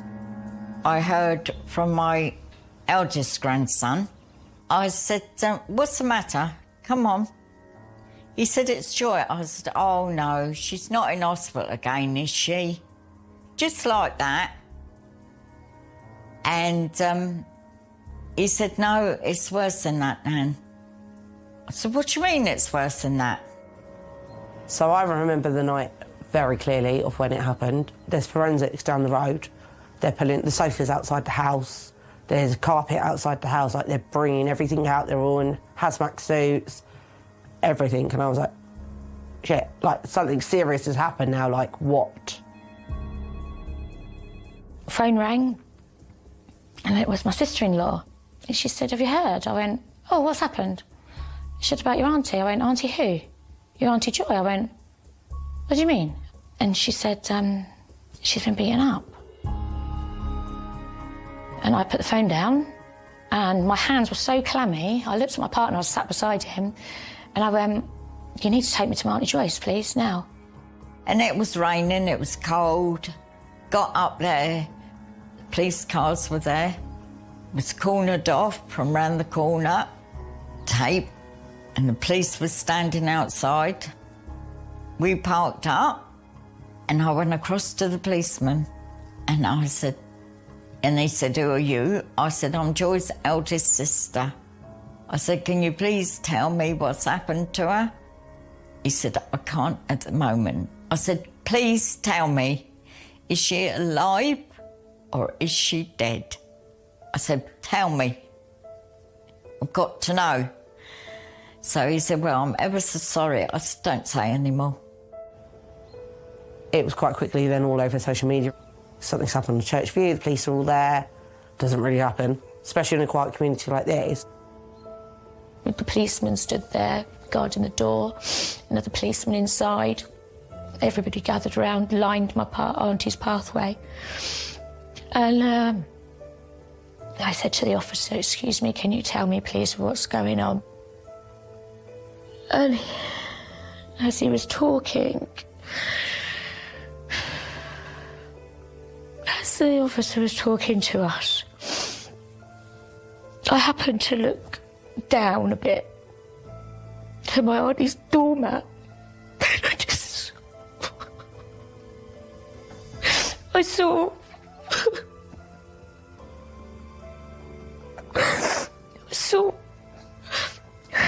saw my auntie's foot, just a big pool of blood, about a dinner plate size. But her foot was buckled back, like as if she'd been crawling, trying to get into the front room, fighting for her life.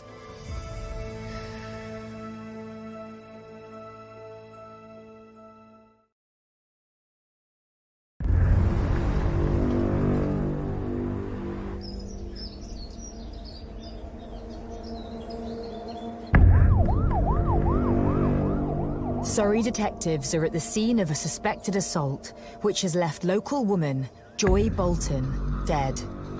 Her fiancé, Trevor Dibner, has called emergency services after returning home from work to find her motionless on the floor. The injuries that Joy sustained were amongst the worst head injuries that I've ever observed. It was very clear that there was no other mechanism than a repeated assault that could have caused them. That repeated assault had been committed by somebody. As the police begin their investigation, Joy's family remain outside her home, waiting for information. Joy's fiancé is still on the scene. He's the only one who can tell them anything. I was sitting in the back of my eldest grandson's car, and Joy's partner come over. I said, "Tell me what's happened." And he said, "Well, I come home about 20 to 6 tonight and had to push my way through the front door, and there she was laying there." He said, "But I tried ringing her between 10 and 10:30 like I normally do, and he couldn't get an answer." I said, "Well, why didn't you go home and check on her?" While detectives launch a murder inquiry, their colleagues are looking into reports of another attack on a female, just a few streets from Joy's house.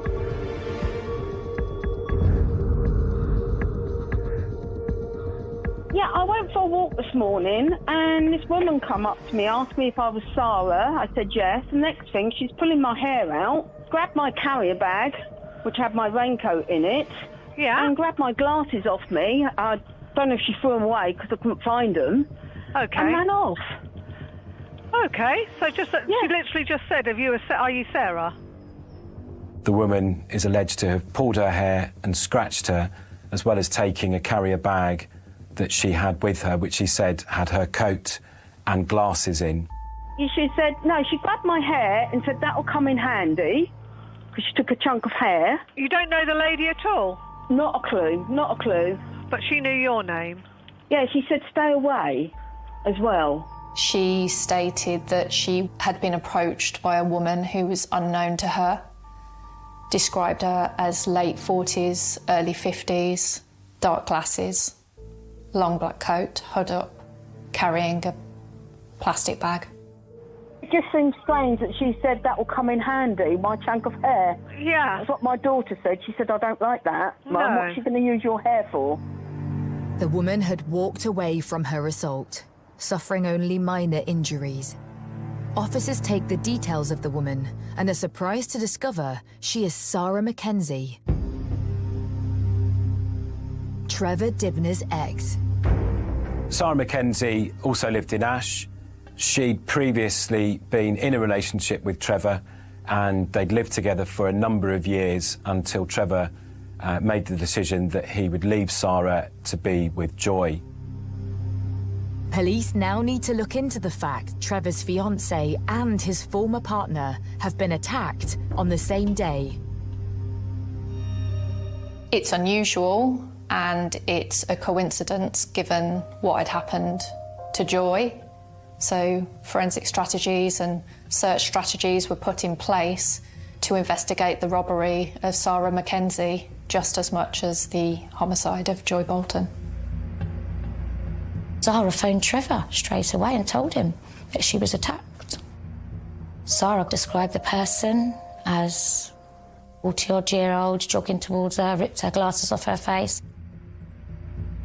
Trevor agreed to go round to Sarah's house on his way home, which was something that he would often do and had continued to do even after leaving Sarah for Joy.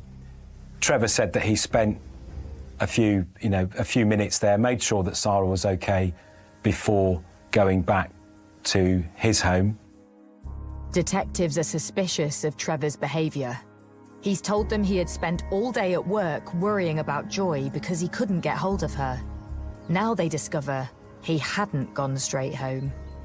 There were a couple of things about what had gone on that weren't or didn't seem quite right. First, he had a concern for Joy, who he's very clear about it was the love of his life, and he didn't go home and see that she was okay. And second, that on his way home, in spite of being worried about Joy and worried that she may have fallen, he did go and check that Sarah was okay in relation to the robbery. Despite their relationship being over, Trevor maintained a friendship with his former partner. She used to text before he even left for work. He used to read her messages, then text her back to say that he'd be going round there. Trevor and Sarah were together for 13 years in what seems to be a tumultuous relationship by all accounts, even from Sarah herself. She was a jealous woman, and she did go round to Joy's place and said to him, what she got, what I haven't got. And apparently he said, you haven't got a patch on, Joy. After hearing about Joy's death from Trevor himself, Sarah immediately makes her way to their home. She'd come to the scene, apparently to offer some support to Trevor. Her actions at the scene went beyond what you would expect a normal bystander to do, so she tried to get into the address to see what had happened and had to be stopped by one of our colleagues from the ambulance service stopping her getting in. Here's his ex-partner. She's just come to give him support, but also something happened to her today that may be related. So that'd be great for DNA. So I've got a reference number. Yeah, she pulled my hair, and as you can see, I got scratched. And she said, "Yeah, I can use that later." So with this happening, makes me wonder if she wanted DNA, hair, and scratch, and now somebody doesn't like him, obviously. Yeah. Hi, chap. You okay? Yeah. I'm very sorry. Very sorry. What's happened today? She started to tell people that she'd been the victim of a robbery, and that it had happened about 200 yards or so away from the address that we were at. And she made the connection that it was likely to be about Trevor, and she used the phrase along the lines of, isn't it strange that Trevor's two ladies have been attacked on the same day? The potentially linked attacks raise suspicions at the scene, and police make a decision. Trevor was initially arrested and nominated as a suspect in relation to the murder of Joy. But that wasn't all. It started to be suspected that Sarah Mackenzie knew something about what had happened, and a decision was made that she would be arrested for murder.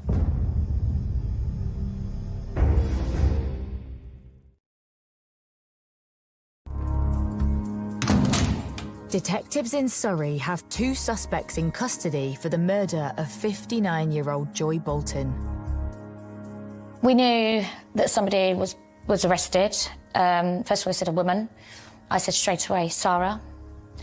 And then they said about the man. I said Trevor. I felt really sick. The hypotheses that I considered in this case were, first, that Joy Bolton had been killed by Sarah Mackenzie. Second, that Joy Bolton had been killed by Sarah Mackenzie, assisted by Trevor Dibner. Third, that Joy Bolton had been killed by the robber who had attacked Sarah Mackenzie earlier that day. As you can see, I got scratched, and she said, yeah, I can use that later. The reason that Sarah was suspected was the result of her, frankly, bizarre behaviour at the scene, as well as a robbery that she'd reported earlier in the day, which put her within the vicinity of the murder at the right time of the murder. Trevor was suspected as Trevor had been to Sarah Mackenzie's address before going back to find Joy, which was thought to be unusual and led to him being suspected of Joy's murder. With the former couple now in custody, investigators need evidence and turn to the residence of Ash. The smallest observation will be vital in proving their case.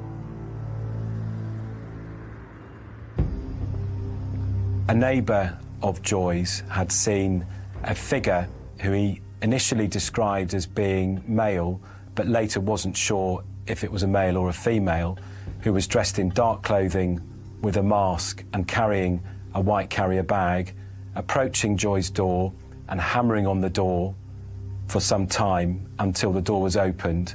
Another neighbour had heard a disturbance. There was another neighbour upstairs who again saw a figure approaching the door, so there was a lot of consistent evidence. The neighbours help police establish a timeline around Joy's murder, but the details are sketchy, leaving detectives with a number of possible scenarios to examine. I think it's difficult when you're in that situation. Living in such a quiet village, also, there's the element of not wanting to cause a fuss. Seeing someone walking in dark clothing in the street and being at the door. As much as an argument did happen and neighbours heard what was going on, you don't expect murder. While officers on the ground try to piece together events leading up to the murder, detectives are interviewing 64-year-old Trevor Dibner and 61-year-old Sarah Mackenzie.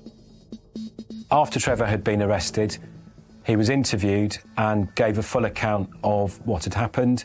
He said that on the day this happened, they'd followed their normal routine, that he'd got out of bed and Joy had made his sandwiches, kissed him goodbye, and he'd gone off to work where he was doing MOT tests.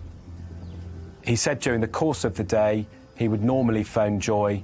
He did so but was unable to get hold of her, and he became quite worried that something may have happened to her, perhaps she'd fallen or that there was some problem at home. He decided, because he didn't know that he couldn't leave work and that he would effectively deal with it later. Why did Trevor go to Sarah's before going back to check his beloved, who he wanted to marry? Why did he go there first and not to Auntie Joy's? Why? Sarah Mackenzie was arrested. Her initial reaction was one of surprise, as though she didn't understand why this had happened to her. And she maintained that initially. Her initial response to the questions asked by my colleagues who interviewed her was no comment, but in a way that she didn't know what this was about and had no understanding of it. She did become unwell while she was in custody and was taken to hospital. Meanwhile, Joy's fiancé, Trevor, has been held under suspicion of murder for 36 hours. Detectives are running out of time to charge him.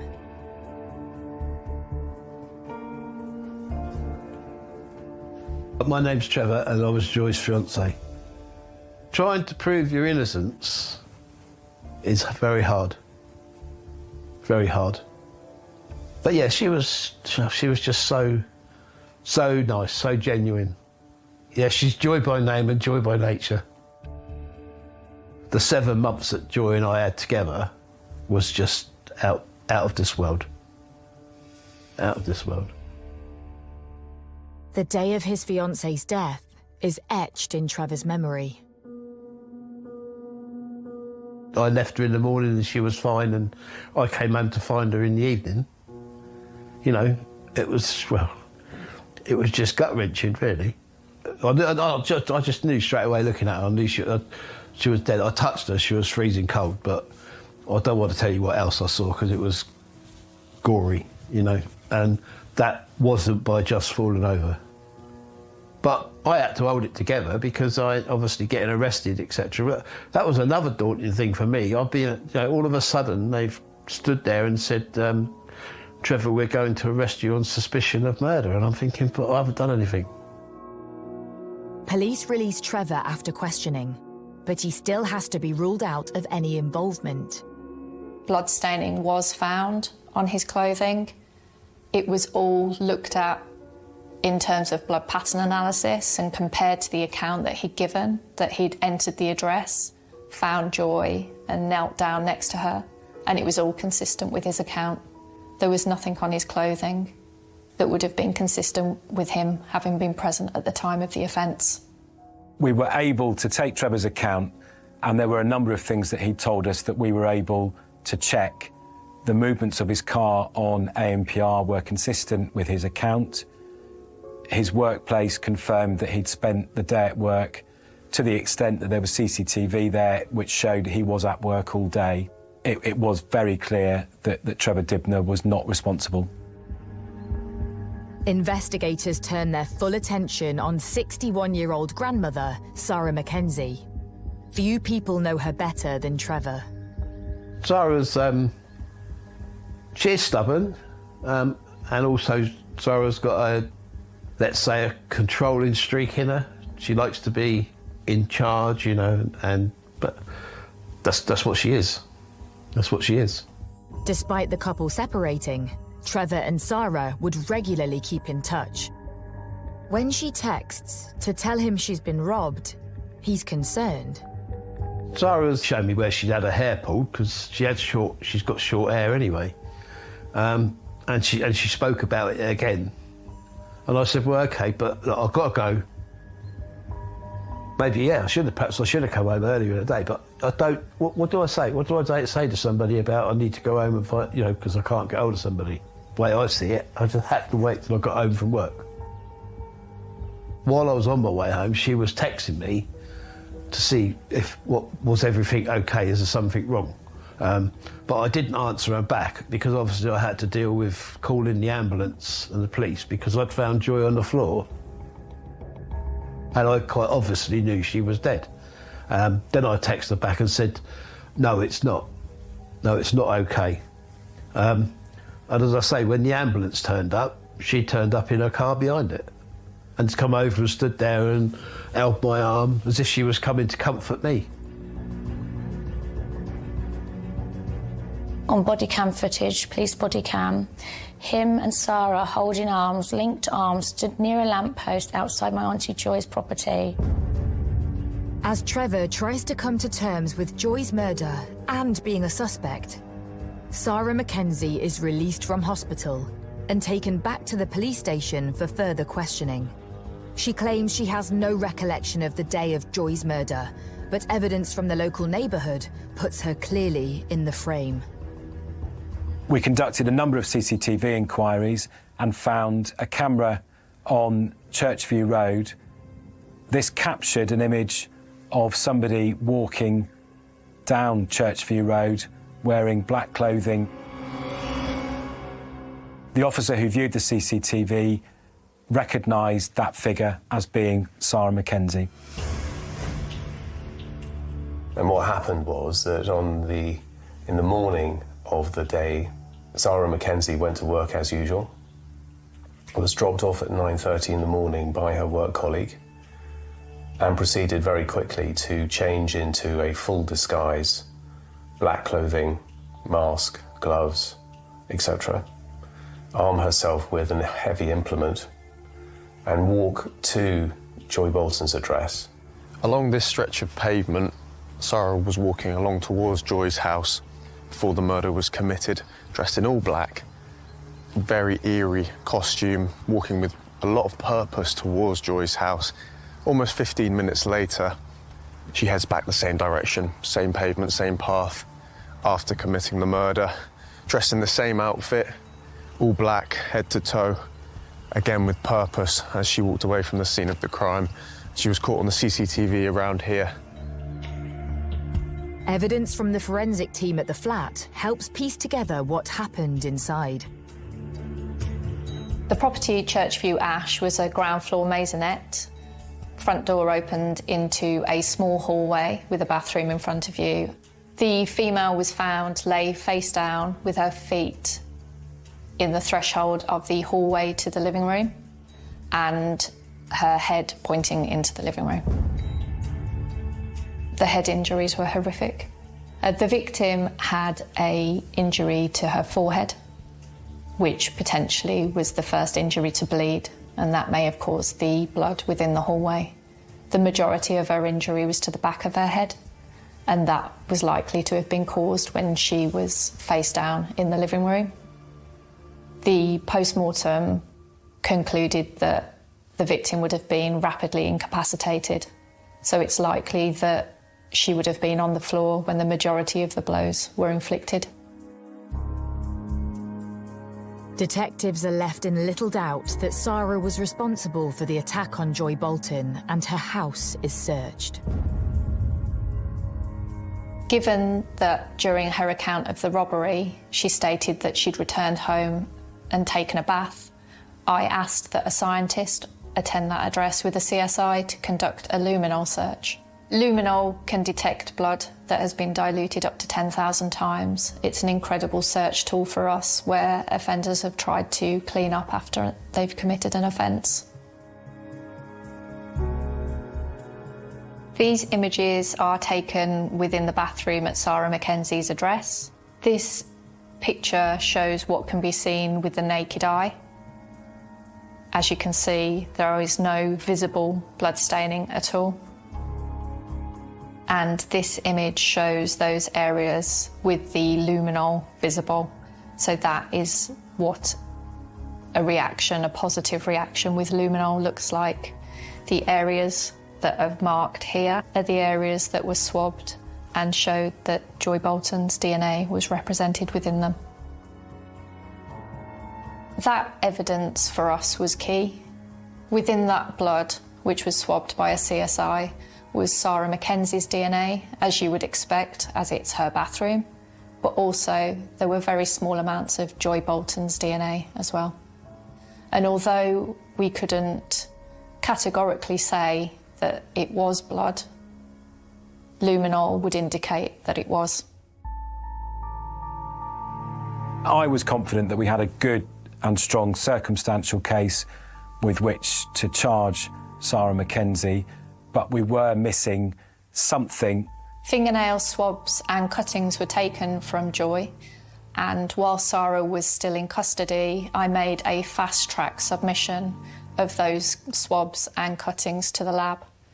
Very quickly, that came back with Sarah's DNA under Joy's fingernails on her right hand, which corresponded to the scratches on the left side of Sarah Mackenzie's face.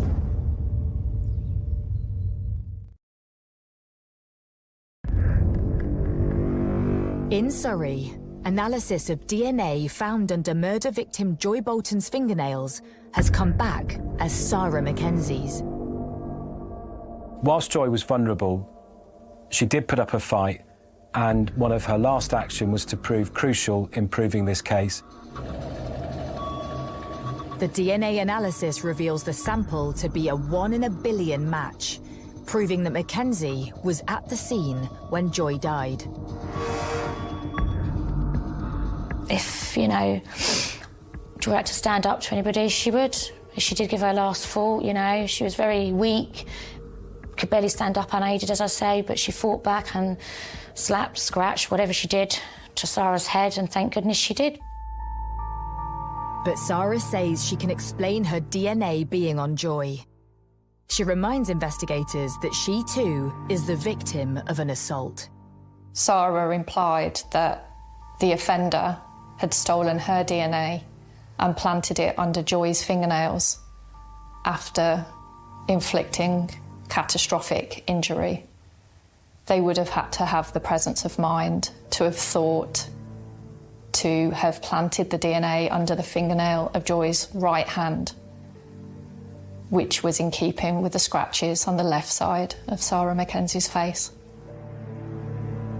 The robbery is that it was intended to give Sarah Mackenzie a reason to be in the area that the murder had happened in case she'd been picked up on CCTV or seen by somebody, because she knew that Joy had scratched her, she knew that the police had her DNA, and she knew that we would find her through that to account for her DNA being on Joy's fingernails. But Sarah sticks to her story, insisting that she was robbed on the same morning as Joy was attacked. A public appeal is made for information, but investigators find no evidence of a robbery having occurred. With all of the circumstantial evidence and now a very good forensic hit, we were satisfied that there was more than enough evidence with which to charge Sarah Mackenzie with Joy's murder.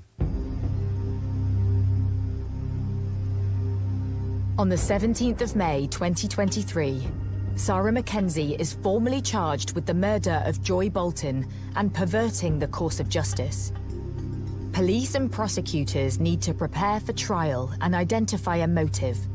Why would Sarah want Joy dead?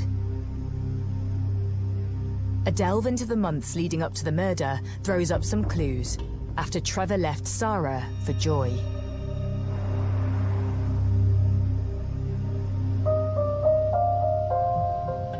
A fire was reported to the fire service initially of a shed in Sarah Mackenzie's front garden. At the time, it was treated as being of a suspicious origin. It was noted later that most of the property that was destroyed belonged to Trevor. Sarah Mackenzie was likely to have set the fire herself. To me, it doesn't take much to work out what the problem was, why it happened. It purely happened because I put on Facebook the previous day that we'd got engaged. I mean, it's pretty obvious from that. The fire was not the only disturbance that Sarah was accused of creating. When he left her, she had damaged his property, thrown it out of the window, cut up his leather jacket, burnt photographs of his family. And then a couple of weeks later, she then gets, my auntie gets a message on her phone, a shouting down message, you're this, you're that, you know, really nastily. People say to me it's jealousy, and I do understand that people do get jealous, but do you still have to go to that length? Is there a necessity to go to that length? Within 6 months of the brutal murder of Joy Bolton, 61-year-old Sarah Mackenzie stands trial. She pleads not guilty. On Thursday, the 11th of May 2023, between 10 o'clock and 10:20 a.m, Joy Bolton opened her front door to someone. Shortly after opening the door, that person proceeded to bludgeon her to death with a heavy implement. These are the first words that the jury heard about the case that they were about to try. They knew it was a murder. They knew nothing else. 5 weeks it went on for. Long 5 weeks. Cold, wet, windy, horrible. Reliving every moment. It was just awful. It was awful every time going into that courtroom to think what you're going to hear next. Sarah Mackenzie presented herself, as we anticipated she would, as somebody who herself was vulnerable and playing on her age. I sat where I couldn't see her because I couldn't bear to face her for what she had done to my dear sister Joy. But I think the worst thing is just knowing that Sarah didn't do it 20 plus times only. She kicked her as well. Like some, I don't know, like a dead thing at the side of the road, maybe. To hear that my auntie's flat was a blood-splattered place. A murder scene. Sarah Mackenzie instructed her lawyers to go down the route of trying to blame someone, but it was plain from the police evidence, and indeed the evidence we called via the police officers, that there was no foundation to suggest that anybody else was a possible candidate for this crime. After weeks of harrowing testimony, the jury retires to consider its verdict. It didn't take the jury long to convict Sarah Mackenzie. That came as no surprise in reality, given the strength of the evidence. Sarah Mackenzie is found guilty of murder and perverting the course of justice.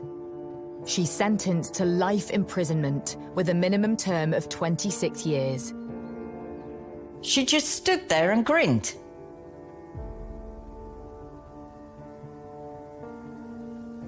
As much as say, oh well. I'm sorry, at the end of the day, 26 years is still not going to bring Joy back. You know, I know it's supposed to be a life term, and in theory, she'll die in jail. But at the end of the day, that doesn't bring Joy back. She was just the love of my life. It was almost Shakespearean in terms of the motivation, the jealousy, and what that can do. Most people resist it. Unfortunately, for Joy Bolton, not Sarah Mackenzie.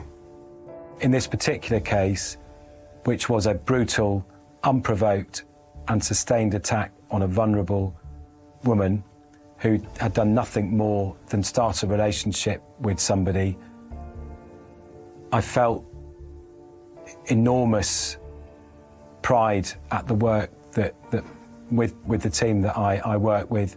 We were able to bring Sarah Mackenzie to justice, and that she is now in a place that she can cause no more harm to anybody else. This case was exceptional. It's not often, if ever, that you have grandmothers appearing in a dock murdering their love rival. Someone who was completely normal, who was, as per the jury's verdict, enraged by jealousy and spite. It will remain in our memories for as long as we live, I'm sure. A year on, and Joy's family are trying to come to terms with life without her. My favourite memory of Joy is she'd always be there if you wanted somebody to talk to, and vice versa with me. She didn't deserve what she got. Didn't deserve it at all. I go and see Auntie Joy at the grave, and I take my dog with me, because she loved my dog. And I sit and chat. It's not the same. She don't laugh anymore. I find it hard. I'll be driving through Ash, which isn't very often, because I can't bear it. Not round my Auntie Joy's, I don't go round that way. Not ever since. But I look at the shops, see an old lady with a trolley, and I always look back. Is that Auntie Joy? This is not Auntie Joy.